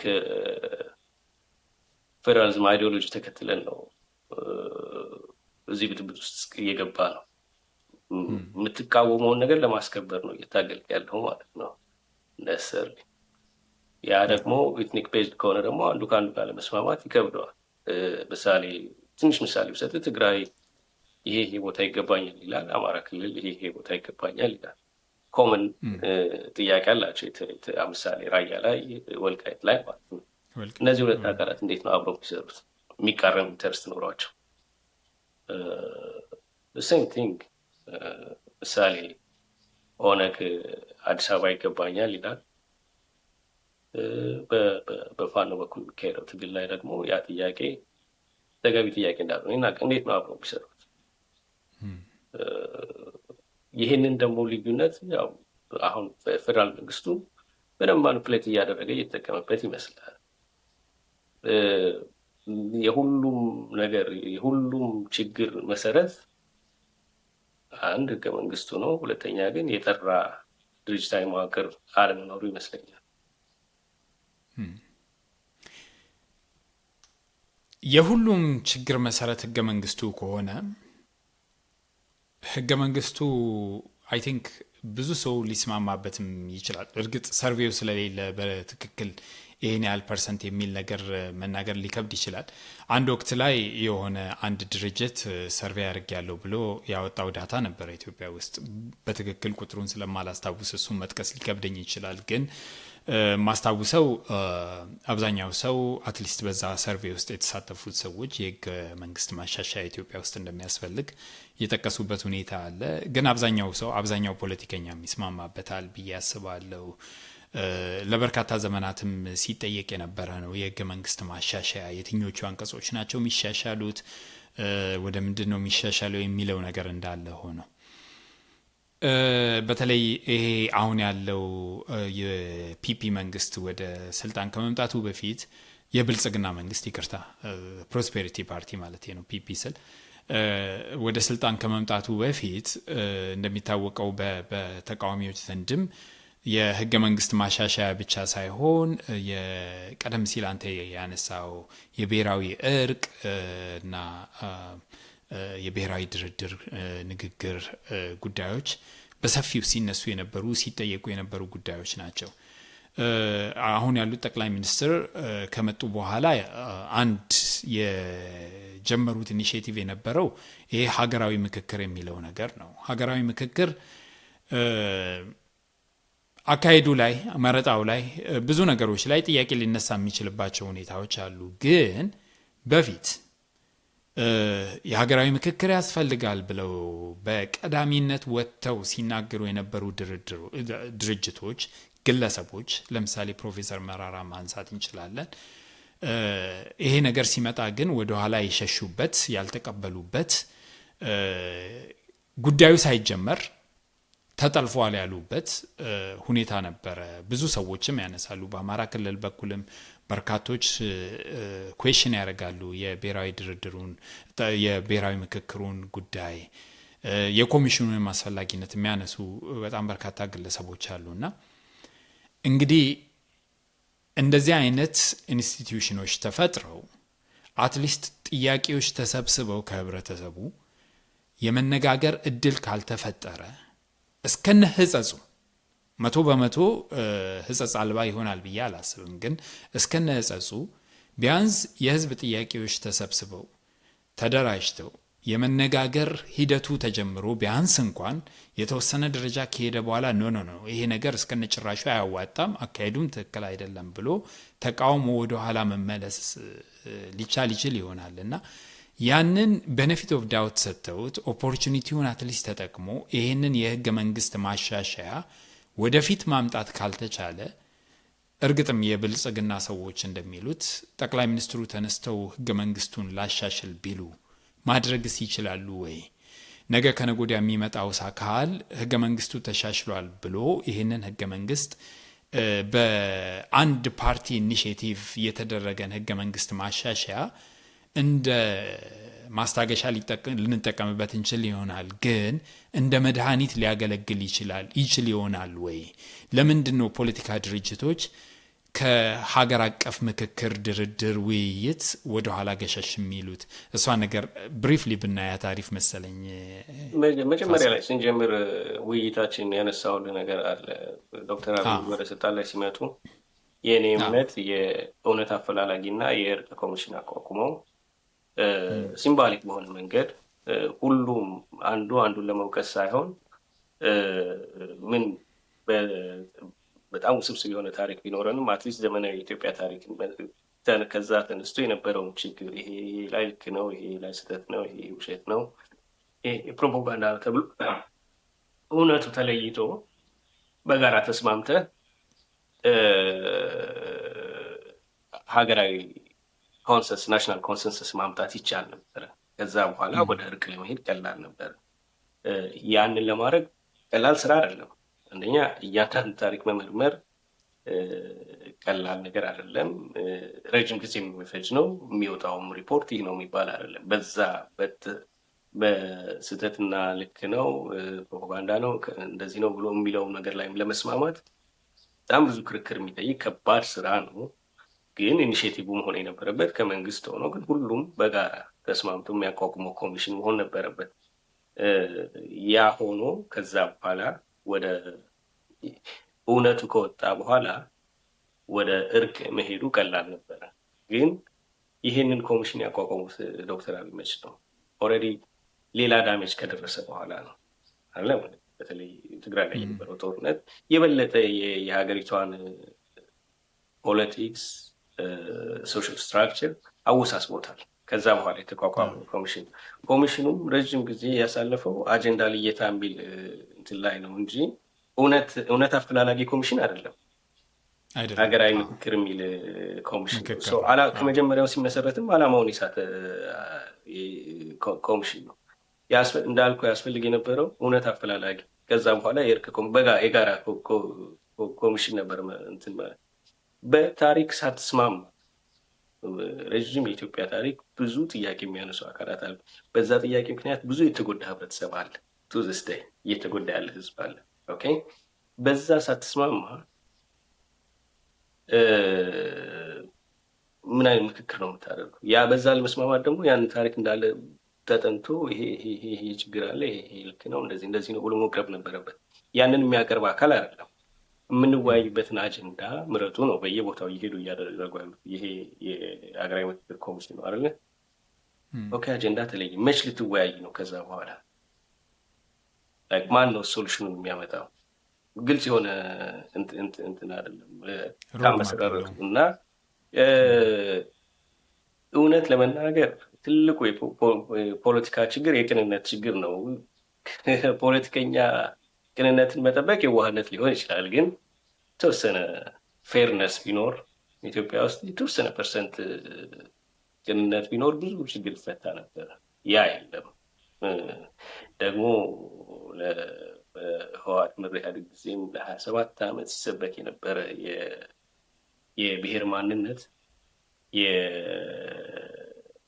የሀገራዊ ፍቅራችን፣ ሀገራዊ ማንነታችን፣ ለሀገር ለኢትዮጵያ ያለንን አመለካከት የሸረሸረው ይመስለኛል። እና በፊት ቅድሚያ ለሀገር ይባል የነበረ ነገር አሁን ቅድሚያ ለክልል አይነት ነገር ነው እየመጣ ያለው። ከዛም እየወረደ የት እንደሚደርስ አላውቅም። እና በሁሉም ደረጃ የመንግስት መዋቅር ከሚመራው አካል ደረጃ ብቻ ሳይሆን በተቃዋሚ ፓርቲዎችም ሆነ በኤሊቱ ሆነ ትግል እናካሄዳለን በሚለው አካላት ደረጃ የተወሰነ ቅንነት ቢኖር ይህን ያህል ሀገሩ ይበጠበጣል ብዬ አላምንም ነበረ። ግን ትልቅ ዲስሆነስቲ ያለ እኛ ሀገርና ያ ይመስለኛል። ጥሩ። እንዲያው እስኪ መልሰን ደግሞ ወደ አማራ ክልል እንመለስና አሁንም ወደ ፋኖ የትጥቅ ትግል ላይ እንመለስና እንግዲህ ቀደም ሲል ብዙ ነገሮችን አንስተናል። አንዱ ችግር የፖለቲካ መዋቅር የለውም የሚለውን ነገር አንስተናል። በተጨማሪ ደግሞ የተበታተነም ነው አይደል እንቅስቃሴው። በአማራ ክልል ዞኖች የታጠረ ነው።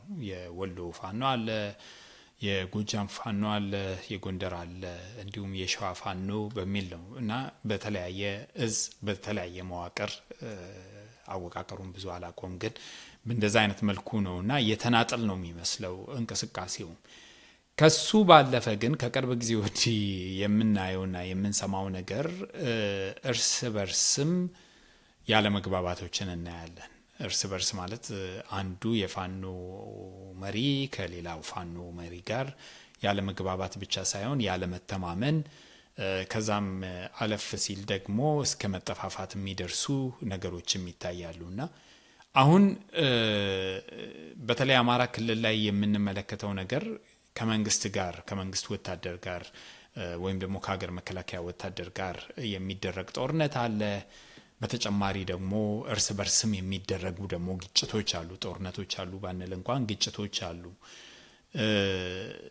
ይሄ ነገር ምንድነው? ይሄንንስ የወለደው እንዴት ነው? እንዲያው በጋራ አንድ ላይ ኦርጋናይዝድ ነው። ምክንያቱም ይሰማልም አንድ መንግስትም የሚያነሳው እንዲያው ሀሳባችንም የድርድር ጉዳይ እስከሆነ ድረስ ከየትኛው አካል ጋር እንደምንደራደር ግራ ገባንም ብለው የሚሉበት ሁኔታ አለ እና እሱን ነገር ብዙም መግዛቱ ከባድ ቢሆንም ሀሳቡን በራሱ ማለት ነው እና ግን እርስ በርስ ያሉ ግጭቶች፣ እርስ በርስ ያሉ አለመግባባቶች እኔ እንደሚታየኝ ከሆነ የባሰ ትግላቸውንም ወደ ኋላ እግር ከመጎተት የዘለለ ሚና ያለው አይመስለኝም። ሁለተኛ ነገር ደግሞ ምንም እንኳን እኔ የጦርነት ደጋፊም ባልሆን በማንኛውም አይነት ሁኔታ ማለት ነው። ሁለተኛ ነገር ደግሞ በዛ ውስጥ አማራ ክልል ውስጥ ያሉ ወንድና ሴቶች፣ እናቶች፣ አባቶች፣ አጠቃላይ የአማራ ክልል ነዋሪ ዜጋ ህብረተሰብ በዚህ በእርስ በርስ እግር ጉተታ ውስጥ የባሰ ዋጋ እየከፈለ ነው ብዬ ነው ማምነውና ይሄ ነገር ምንድነው? ጉዳዩስ ለምንስ ነው የተፈጠረው? ለምንስ ነው ደግሞ እርስ በርስ መግባባት የሚያቅተው ለተመሳሳይ ዓላማ የተሰለፈ አካል? እንግዲህ አማራ ክልል ውጊያ የተጀመረውና ውጊያ ሲካሄድ ያለው እስካሁን ድረስ ኦልሞስት ላለፉት 4 ዓመት ነው። በተወሰነ መንገድ ከህወሓት ጋር የነበረው ጦርነት አማራ ክልል ላይም ነበረ። እስከ ደብረ ሲና ድረስ ደርሰው ነበረ ህወሓቶችን በተለያየ መንገድ ውጊያውም ሲካሄድ የነበረው። አብዛኛው በትግራይ ቢሆንም የተወሰነ ፓርቱ ደግሞ አማራ ክልል ላይ ነበረ። አማራ ክልል ላይ የትግራይ ጦርነት ሲጀመር አማራ ክልል ላይ መጀመሪያ ልዩ ኃይልን ተደራጅቶ ነበር፣ ፋኖ ለብቻ ነበረ። ከዛ ደግሞ የፌዴራል ኃይሉ እና ሚሊሻ ሆኖ ነው ወደ ትግራይ ክልል የተሄደው እና ጦርነት የተካሄደው። ያ ጦርነት ካለቀ በኋላ ግልጽ የሆነ ውይይት ስለሆነ እያደረግን ያለ ነው። አዎ ያ ጦርነት ከተካሄደ እና ካለቀ በኋላ በድርድር ችግሩን እንፍታው ሲባል ሁለት አካላት በዚህ ጦርነት ላይ የተካፈሉ ሁለት አካላት ድርድሩ ላይ አልተካፈሉም። አንደኛው የኤርትራ መንግስት ነው። ሁለተኛ የአማራ ክልል ወይንም የአማራ ኃይሎች ልንለው እንችላለን። የክልሉ መንግስት አዎ ከፌዴራል መንግስት ጋር ስለሆነ ያን እንዳለ ሆኖ ግን ከፌዴራል መንግስቱ የተለየ ኢንትረስት የነበረው ወይም ጥያቄ ያለው የአማራ ክልል ኃይል በድርድሩ ላይ አልተሳተፈም። ከዛ በኋላም አለኝ የሚለው ስጋት ሳይቀረፍ ወደ ትጥቅ እንዲፈታ ነው የተደረገው። በተለይ ልዩ ኃይሉ ትጥቅ እንዲፈታ፣ ከዛ በኋላ ሌላውም ኃይል ትጥቅ እንዲፈታ ሲጠየቅ ሴንስ ኦፍ ኢንሴኪሪቲ ተፈጥሯል። አለመተማመን የተፈጠረ ይመስለኛል በፌዴራል መንግስቱ እና በክልሉ ኃይል ላይ ማለት ነው። የተወሰነ ፓርቲ የነበረው ልዩ ኃይሉ ወደ ፋኖ ተቀላቅሎ የተለያየ አደረጃጀት ለመስረት ሞክረው ነበረ። በህወሓት ጦርነት ጊዜ የተወሰነ የወሎ ፋኖ፣ የጎንደር ፋኖ ሞር አክቲቭሊ ዋጉ የነበረ ነው። የሸዋ ፋኖ ደግሞ ከወሎ እና ከጎንደር ፋኖ ጋር ሆኖ ነው ሲዋጋ የነበረው። ለረጅም ጊዜ መሳሪያም ዱላም ተነጥቆ የኖረ ህዝብ ስለነበረ በዚህ በህወሓት ጦርነት ነው ሞር የመሳሪያ ኃይልም የነበረው እንደ አዲስ ለመደራጀት የሞከረው። በተለይ ጎንደር ነው በተወሰነ መንገድ ሚሊተሪ የወታደር እንቅስቃሴ የነበረው እንጂ አማራ ክልል አብዛኛው ተጠርንፎ ተይዞ የነበረ ነው። ያንን የመሳሪያ ኃይል ሲይዝ መንግስት የነበረው ፕሮሚስ በጋራ የነበረን ጥላት ካጠፉ በኋላ የነበረውን ቃል ሲያጥፍ እና ይገባኛል የሚሏቸውን ጥያቄዎች እንደማያገኝ ሲያስብ ነው የተደራጅቶ ትግል ማድረግ የተጀመረው ማለት ነው። ግን አይሎ የወጣው የሚሊተሪ ኃይሉ ነው እንጂ የፖለቲካል መዋቅር የለም። ወይም ደግሞ ይሄን አይዲዮሎጂ ተከትለን ለእንደዚህ ዓላማ ነው የምንታገለው ብሎ የተነሳ የፖለቲካ መዋቅር የለም። ያለመኖሩ በተወሰነ ደረጃ የተወሰነ ክፍፍል እንዲፈጥር ፈጥሯል። በተለያየ በአራቱም ዞን ያሉ የፋኖ እንቅስቃሴ ላይ ማለት ነው። እንግዲህ ኦልሞስት 2 ዓመት ፈጅ ይሄ ጦርነት በተለያየ መንገድ ተሞክሯል። አንድ የአማራ ፋኖ ኃይል ለማውጣት ማለት ነው፣ አንድ ድርጅት ለማውጣት እኔ እንደኔ እምነት ነሰርሊ አንድ ድርጅት መውጣት አልነበረበትም። 2ም 3ም ቢሆን ከዛ ግንባር አድርጎ ትግል ማካሄድ ይቻል ነበር ብዬ አምናለሁ። ግዴታ አንድ የማይሆን ነገር ኮምፓቲብል ሊሆን የማይችል ነገር ግዴታ አንድ ሁን ተብሎ መታገል አልነበረበትም። የተወሰነ የታሪክ ሽሚያም አለ። በዚህ አጋጣሚ የመሪነቱን ቦታ ወስደን እዚህ ደረጃ እንደርሳለን የሚል የታሪክ ሽሚያም ያለ ይመስለኛል። ዞሮ ዞሮ ግን ውጊያው በጣም ከባድ ውጊያ ነው እየተካሄደ ያለው። ላለፉት 2 ዓመታት እየተካሄደ ያለው እልቂት እንደዚህ ነው ይባላል። በፌዴራል መንግስት ወታደሩም ላይ እየደረሰው ጉዳት ቀላል አይደለም። በፋኖም ላይ ቀላል ጉዳት አይደለም እየደረሰ ያለው። ከዛ በላይ ደግሞ ሲቪሊያኑ በጣም በጣም ትልቅ ጉዳት እየደረሰበት ነው ያለው። ይሄ የትራንስፖርቱን የኮሚኒኬሽኑን የምናምኑን ኢንኮንቬኒየንስ ትተኸው ህዝብ ላይ በድሮን የሚደርሰው ጥቃት፣ በመሳሪያ የሚደርሰው ጥቃት እንዲህ ነው የሚባል አይደለም በየቦታው። አሁን በቅርብ ራሱ ወደ ጎጃም ላይ የደረሰ ጥቃት አለ። ወደ 120 ሰው ያለቀበት የድሮን ጥቃት አለ እና ይህን ሁሉ ትግል እያካሄደ ያለ ስለሆነ ጊዜም አግኝቶ ጠንካራ የፖለቲካ መዋቅር ለመመስረት የሚበቃበት እና ስትራክቸር ይሄ መዋቅር የሚዘረጋበት እድል ያለው አልመሰለኝም። የሚሊተሪ ኃይል በተወሰነ ደረጃ የፕሮፓጋንዳ የካውንተር ፕሮፓጋንዳ የመንግስትም ኢንትረስት ስለሆነ ሁለቱ በእነዚህ በፋኖ ኃይላት መካከል ያለውን ክፍፍል አጋኖ የማቅረቡ እና በወሬ ለማክሸፍ እየተሞከረ ያለም ነገር አለ። ዞሮ ዞሮ ግን ኃይል እስከሆነ ድረስ መሳሪያ አንስቶ እየተዋጋ እስከሆነ ድረስ የሚዋጋበትን ዓላማ እና አይዲዮሎጂ ማሳወቅ አለበት። ያን መዋቅር መዘርጋት አለበት። ያን ማድረግ የሚችለው ደግሞ የተደራጀ የፖለቲካ መዋቅር ሲኖር ነው። ግን ያ አለመኖሩ አይ ቲንክ አሁን ላለው በተወሰነ ደረጃ እርስ በርስ ችግርም ወደ ከፍ ወዳለ ደረጃ ለመምጣት እና እንዳልኩ አንድ ድርጅት እንኳን ባይሆን ግንባር ፈጥሮ ለመደራደርም ሆነ ወይም ደግሞ ዓላማውን እወክለዋለሁ ለሚለው ህዝብም ለማሳወቅም ሆነ ወይም ደግሞ ኢቭን ወታደሩን ለማሳመን አልቻለም። እንግዲህ ድሮ ጀምሮ አሁን የህወሓትን አመሰራረት እንኳን ብታየው ሚሊተሪው አለ፣ ራሱን የቻለ ደግሞ የፖለቲካ መዋቅር አለ። ፖለቲካ መዋቅሩ ኢትኒክ ቤዝድ የሆነ አደረጃጀት ቢሆንም የህወሓት አደረጃጀት ግን አይዲዮሎጂ ነበር፣ ሶሻሊስት የሆነ ድርጅት ነበር። ያን መሰረት አድርጎ ነበረ መዋቅርም ዘርግቶ የነበረው እና ወታደሩን ያሰለጥን ነበረ። በወቅቱ ነፃ ያወጣ የነበረውን ህብረተሰብ ያሰለጥን ነበረ። በዛ አይዲዮሎጂ መሰረት አድርጎ ማለት ነው። ስትራክቸር ለማበጀት ቀላል ነበር። ይሄኛው ግን ከፖለቲካል አደረጃጀቱ የሚሊተሪ አደረጃጀቱ ቀደመ እና ዞሮ ዞሮ እየከበደ መሄዱ አይቀርም። ከትንሽ ነገር ተነስተው ነው ትልቅ የሚሊተሪ ተቋም እየሆነ የመጡት እና ግን ያንን የሚሊተሪ ተቋም የሚያደራጅ እንዳልኩ በሬታ ለሚያሰለጥን አካል ከሌለ ትንሽ ነገሩ እየከበደ መሄድ ይመስለኛል። እንዲያው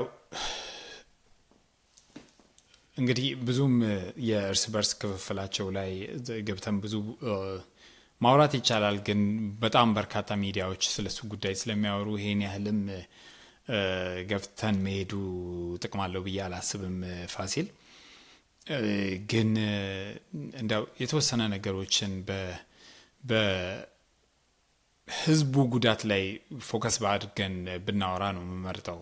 ቱ ቢ ኦነስት ቀደም ሲል ገልጸሃል አንተ በኮሚኒኬሽን መቋረጥ ምክንያት በስልክ ወይም በኢንተርኔት መቋረጥ ምክንያት ከሚለያየው ወይም ከሚጎዳው ህዝብ በተጨማሪ በቀጥታ የጦርነቱ ሰለባ የሚሆን በጥይት የሚሞት በድሮንም የሚሞት ብዙ ሰው እንዳለም አንተም ቀደም ሲል ገልጻል። በተለያዩ ሪፖርቶችም ሲወጣ እንሰማለን።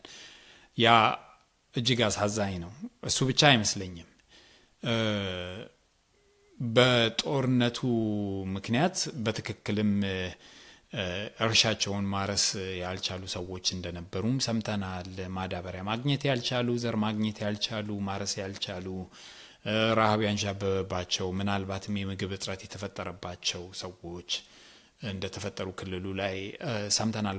በተለያዩ ጊዜያቶች ለተለያዩ ተላላፊ በሽታዎች እንደ ኮሌራ አይነት በተለያዩ አካባቢዎች ላይ የዜጎችን ህይወት የቀጠፈበት ወይም ደግሞ እየቀጠፈ ያለበት ሁኔታም እንዳለ ያየንበት ሁኔታ አለ። በተለይም ባለፈው ክረምት ላይ እና አሁንም ወደ ክረምት እየሄድን ነው እንግዲህ በኢትዮጵያና እነዚህም ጉዳዮች አሳሳቢ ናቸው።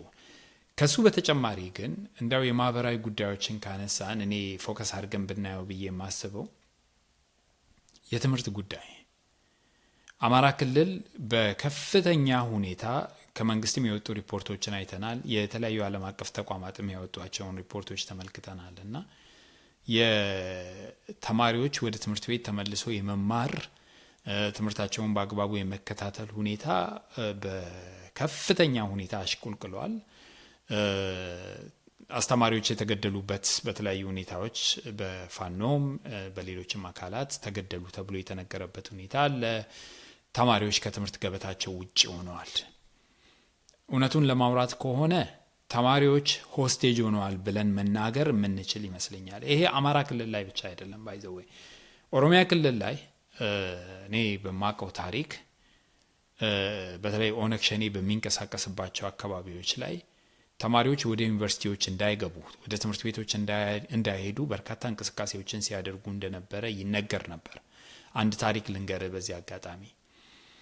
ተማሪዎች ወደ ዩኒቨርሲቲ የሚመለሱበት ወቅት ላይ ከገጠር ወደ ዩኒቨርሲቲ ለመሄድ ያው ሻንጣቸው ምናምን ይዘው መሄድ አለባቸውና እኛ እየታገልን እንዴት እናንተ ወደ ትምህርት ቤት ትሄዳላችሁ ብሎ ተማሪዎቹን የመያዝ የማስቀረት ነገሮች ስለነበሩ እኔ የሰማዋቸው ታሪኮች አንዳንድ ተማሪዎች የግል መጠቀሚያ እቃቸውን ሻንጣቸውን ማዳበሪያ ውስጥ ጭነው አህያ ላይ ጭነው ገበያ እንደሚሄድ ሰው ከአካባቢው ለቀው እንደወጡ የሚያሳዩ አንዳንድ ጉዳዮች አሉ። በተለይ ወደ ምዕራብ ወለጋ አንዳንድ ገጠራማ አካባቢዎች ላይ ይህንን ስትመለከት በቀጥታ አካባቢው ላይ ያለው ህዝብ ወይም ደግሞ ነገ ተምሮ ሀገሩንም ሊረከብ የሚችል ለራሱም ለቤተሰቡም አንድ ነገር መስራት የሚችል በተለይ ወጣቱ የሆነው እና መማር የሚችለው መማር የሚገባው እድሜውን ትምህርት ቤት ውስጥ ማሳለፍ የሚገባው አካል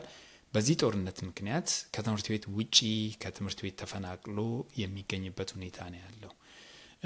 ሕክምና ያላገኙ ሰዎች አሉ። አንድ ሌላው በጣም ትንሽ ለመስማትም የሚከብድ ነገር አማራ ክልል ላይ ቀን ቀን ላይ የመከላከያ ወታደሮች ወይም ደግሞ የመንግስት ሰዎች እየመጡ እናንተ ናችሁ ታጣቂዎቹን የምትደብቁ እያሉ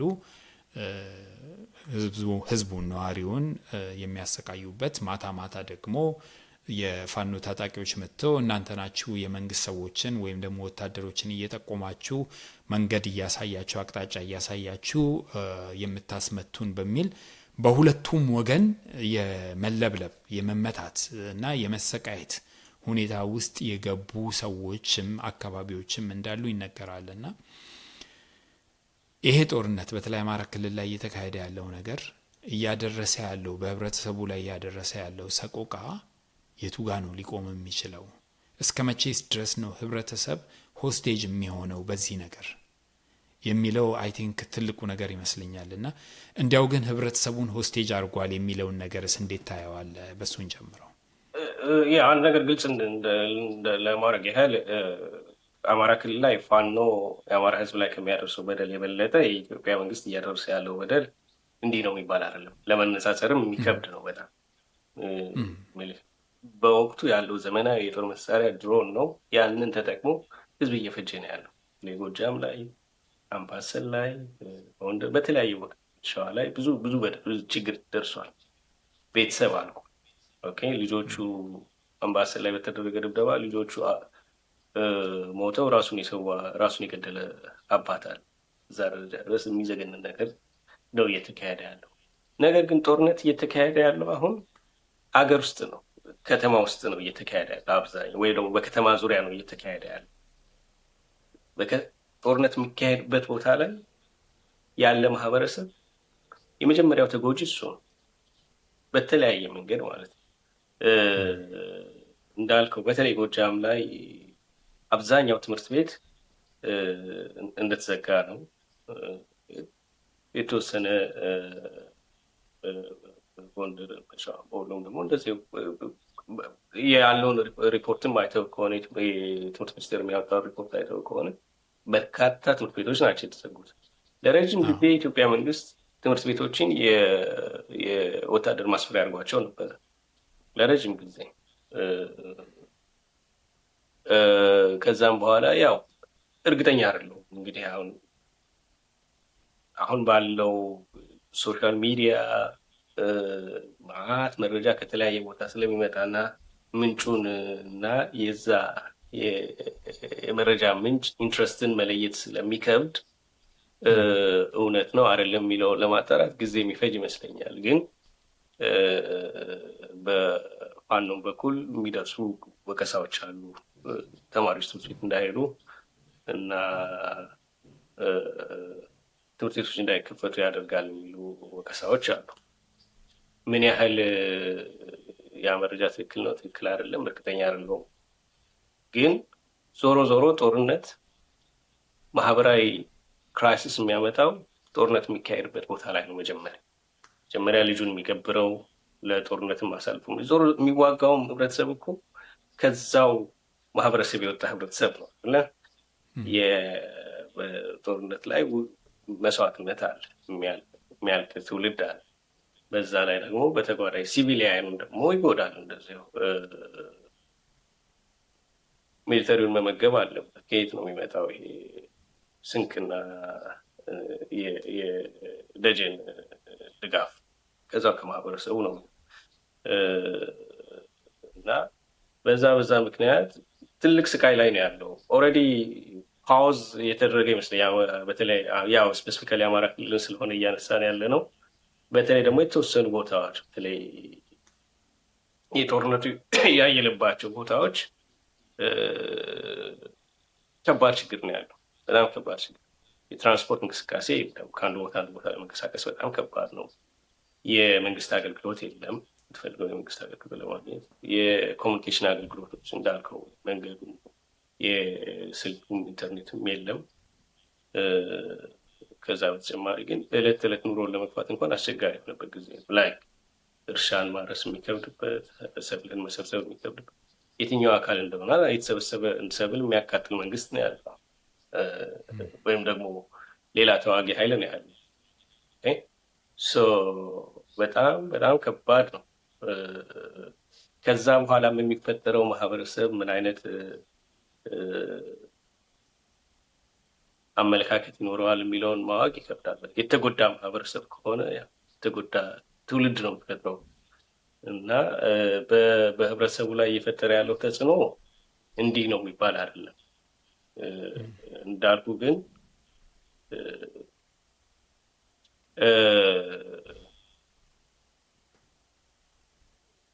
መነጋገሩ ይቀድም ነበር፣ መተማመኑ ይቀድም ነበር። እንዲያው ድርድር እንኳን ባይደረግ የተኩስ አቁም ተደርጎ ከዛ በኋላ ወደ መነጋገር መሄድ ቢቻል ጥሩ ነበረ። ግን ያን ለማድረግ ዞሮ ድርጅት ያስፈልጋል። ያንን ሊመራ የሚችል ድርጅት አለመኖሩ የበለጠ ብዙ ዋጋ ማስከፈሉ አይቀርም። ከዚህ ነው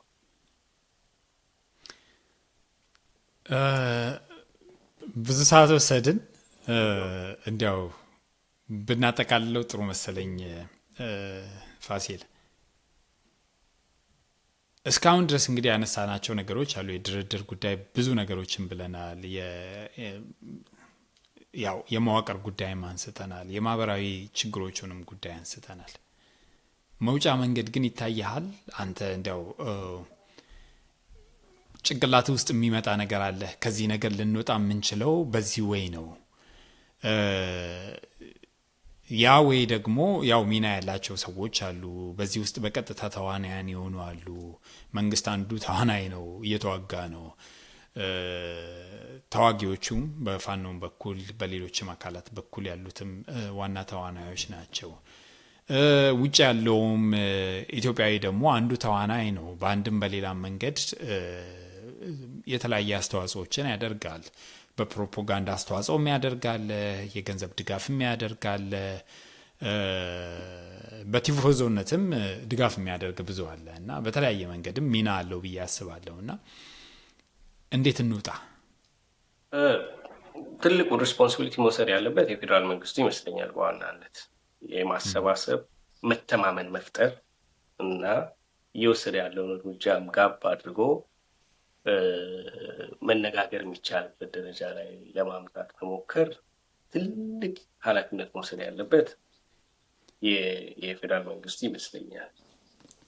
በጣም ማዝነው የምፈራው ያ ፍላጎት ያለ አይመስለኝም። ፍላጎትም ቢኖር አቅሙ ያለ አይመስለኝም። አሁን ባለው የአደረጃጀት መዋቅር በቡድን የሚመራ ሀገር ላይ ነው ያለ እና ያ ፍላጎቱም የለም። ፍላጎቱም ቢኖር አቅሙ ያለ አይመስለኝም። በተለያየ መንገድ በተበተነ መንገድ ደግሞ ሀገር ውስጥ እየተካሄደ ያለውም ትግል መስመር የያዘ አይደለም። አሁን በፊት የነበረውን ታስታውስ እንደሆነ በተለይ ህወሓትን ከማዕከላዊ መንግስት ለመግፋት ይካሄድ የነበረው ትግል በተወሰነ ደረጃ ቅንጅት ነበረው እና በተለይ ሶሻል ሚዲያ የተወሰነ ሮል ነበረው። የከተማው ህዝብ ትልቅ ሮል ነበረው። በየከተማው የነበረው ሰልፍ እና እንቅስቃሴ ማለት ነው። አንድ ይህ ነው የምትለው ሚሊተሪ ይዞ አገር ውስጥ እየተዋጋ አካል አልነበርም። አሁን ባለው ደረጃ ግን ለውጡ መጥቶ ነበር አይደለ? ወይም ደግሞ ሽግሽጉ መጥቶ ነበር አይደለ?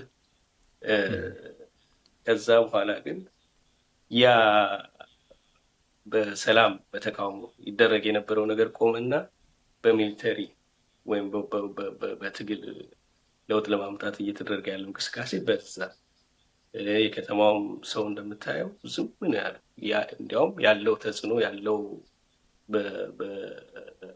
በከተማ ነዋሪው ደረጃ ያለው የኑሮ ውድነቱ ጫናው በጣም የበለጠ እየከበደ ያለበት ጊዜ ላይ ነው ያለው። ግን የዛሬ 6 እና 7 ዓመት የነበረውን አይነት እንቅስቃሴ እየተካሄደ አይደለም ያለው። የኔ ተስፋ የነበረው እዛ ላይ ነው።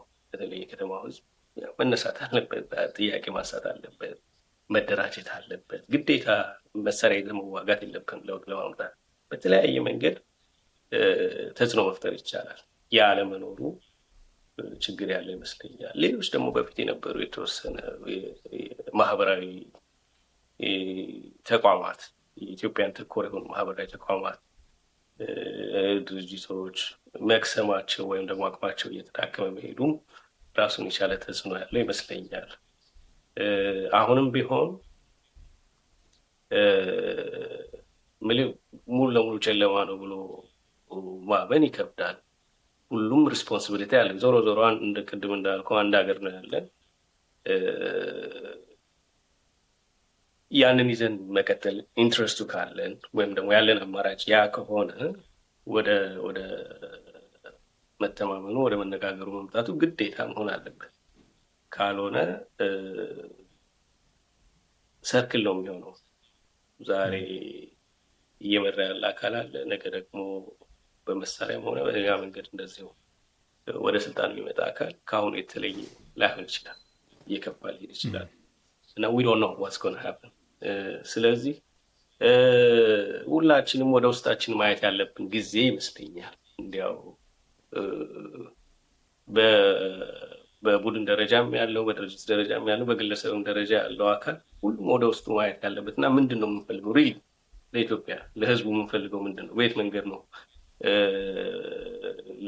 ያን ፍላጎታችን ልናስፈጽም የሚችለው የሚለውን በሰከነ መንገድ ሁላችንም ማየት መቻል ያለብን ይመስለኛል። ካልሆነ መተላለቅ ነው የሚሆነው፣ የሚቆም ነገር አይደለም የሚሆነው። አሁን ደግሞ የዓለም ቅርጽም እየተቀየረ ነው። በጣም ከባድ ጊዜ እየመጣ ነው ያለው።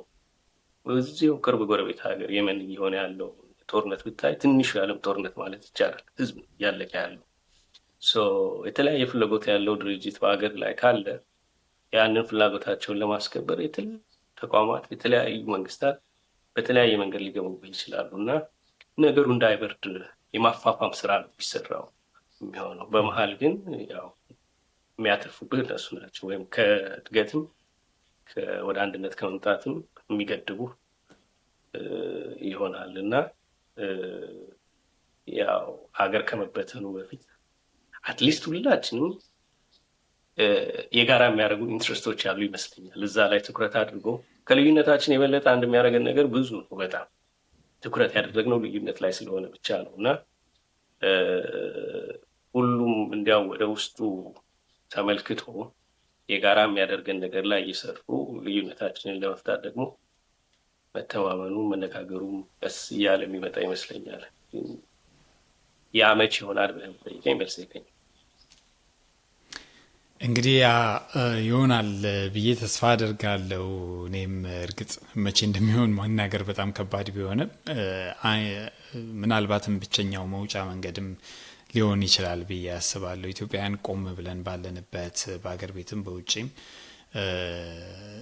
መነጋገርና ያሉንን ልዩነቶች መፍታት ካልቻልን አንተ ያልከውን ነገር መድገም አልፈልግም፣ ግን አንድና አንድ በመሳሪያ የሚፈታ ነገር አይኖርም። በመሳሪያ እስከዛሬ ድረስም አልተፈታም። ከህወሓት ጋር የተገባበት ጦርነትም በመሳሪያ አልተቋጨም። ዞሮ ዞሮ በንግግር በውይይት በድርድር ነው ለመቋጨት የተሞከረው። ሙሉ በሙሉ ተቋጭቷል ብለን አሁን መናገር እንኳን ባንችል ቢያንስ የመሳሪያ ድምጽ ቆመዋልና እንግዲህ አማራ ክልል ላይም ሌሎቹ አካባቢዎች ላይም ኦሮሚያ ክልል ላይም ተመሳሳይ ሁኔታዎች ናቸው መፈጠር አለባቸው ብዬ ማምነው። እኔም እንዳልከው የመንግስት ኃላፊነት በዋናነት የእሱ ኃላፊነት ነው፣ የመንግስት ኃላፊነት ነው መሆን የሚገባው። የተሻለ አንድ እርምጃ፣ ሁለት እርምጃ፣ ሶስት እርምጃ ሄዶ ጉዳዮችን ለመፍታት በሆደ ሰፊነት መንቀሳቀስ ከመንግስት ነው የሚጠበቀው። በተጨማሪ ግን እኔ እንዲያው ደግሜ ባነሳ ደስ የሚለኝ ነገር እና በዛው ብንቋጭ ደስ የሚለኝ ነገር ፋሲል ሀገር ውስጥ የሚደረጉ ነገሮች ላይ ውጪ የምንኖር ዜጎች ኢትዮጵያውያን በተቻለን መጠን ፖዚቲቭ ኮንትሪቢዩሽን ቢኖረን ብዬ እመኛለሁ። ኦል ዘ ታይም ፖዚቲቭ ኮንትሪቢዩሽን ማለት መንግስትን መደገፍ ማለት አይደለም። ፖዚቲቭ ኮንትሪቢዩሽን ማለት ለምሳሌ ግጭቶች በሚፈጠሩበት ሰዓት ላይ ግጭቶቹን ከማባባስ በመለስ ግጭቶቹ ሊፈቱ የሚችሉበት ወይም ደግሞ ያሉት ነባራዊ ችግሮች መፍትሄ ሊያገኙ የሚችሉበት ነገር ላይ ሞር ታይማችንን፣ ኢነርጂያችንን፣ ገንዘባችንን ኢንቨስት ልናደርግ የምንችልበት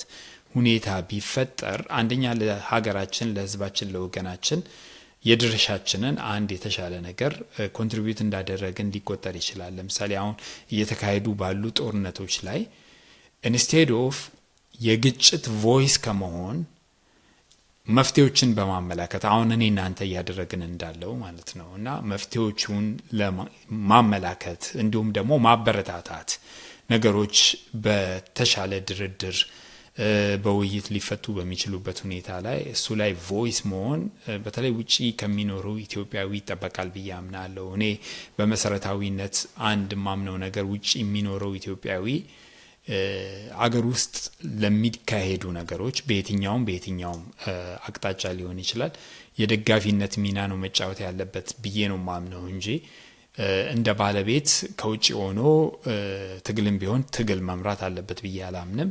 ምናልባት አንተ የምትለው ነገር ካለ እሱ ላይ የመጨረሻ ፖይንት አድርገን ልንዘጋው እንችላለን እና ያ እነዛ ነገሮች ግን የመፍትሄ ሀሳቦች ሆነው ሊቀርቡ የሚችሉ ይመስለኛል። ፋሲል እንረዳለሁኝ የምትለውን ግን ያው በመሰረታዊ ደረጃ አብዛኛው ኢትዮጵያዊ ውጭም ሀገር ያለው ሀገሩን ይወዳል ብዬ አምናለሁ። ሀገር አንድነት፣ ሰላም ትልቅ ምኞት አለው ብዬ ነው የማምነው። ያንን ለማምጣት በተለያየ በመሰለው መንገድ እየሞከረ ነው ያለው። ተሳትፎ ምን ያህል ተጽዕኖ እየፈጠረ ነው የሚለው እርግጠኛ ባልሆንም ማለት ነው። ግን የተወሰኑ ድርጅቶች፣ ግለሰቦች ደግሞ የተለያየ ኢንትረስት ያላቸው አሉ። በተለይ አሁን ላይ ያለ ባለው ትግል በተለይ ማህበራዊ ሚዲያ ሆኖ ተሰሩ ግለሰቦች አሉ። ኢንትረስት አላቸው። ኢንትረስት ካለው ደግሞ ኢንትረስቱ ሪጂናሊዝም ሊሆን ይችላል፣ ኢንትረስቱ ገንዘብ ሊሆን ይችላል፣ ኢንትረስቱ እውነተኛ ለሀገር አንድነት፣ ሰላም፣ ለህዝብ ነጻነት መታገል ሊሆን ይችላል። ግን ያንን ኢንትረስት ይዘው ነው እየሄዱ ያሉትና ይሄን አታርጉ ማለት ይከብዳል። ያው ህዝብ ይዳኘው ማለት ነው ይሻለው። በጣም ጥሩ በጣም ጥሩ ፋሲል፣ በጣም ነው የማመሰግነው ለነበረን ቆይታ። እንግዲህ ተመልካቾቻችን ዛሬ ከፋሲል ግርማ ጋር የቀድሞ የኢትዮጵያ ሬዲዮ ጋዜጠኛ ነው ፋሲል ግርማ፣ ጋዜጠኛ ፋሲል ግርማ ከሱ ጋር የነበረን ቆይታ ይህንን ይመስላል። በርካታ ጉዳዮችን አንስተናል፣ ተነጋግረናል። እንግዲህ የእናንተንም ግብረ መልስ እንጠብቃለን። ፕሮግራማችንን ከወደዳችሁ ላይክ አድርጉ፣ ሼርም አድርጉ ለሌሎችም እንዲደርስ። ዛሬ እንግዲህ የነበረን ቆይታ ይህንን ይመስላል። ሳምንት ደግሞ በሌላ ፕሮግራም እንመለሳለን፣ ሌላ እንግዳ ይዘን። ፋሲል ለነበረን ቆይታ በጣም ነው የማመሰግነው። እግዚአብሔር ይስጥልኝ። መልካም ጊዜ። እኔም በጣም አመሰግናለሁ። ተመልካቾች የዛሬውን ዝግጅታችን በዚሁ ነው የምንቋጨው። አብራችሁን ስለቆያችሁ አመሰግናለሁ። መልካም ጊዜ ይሆንላችሁ።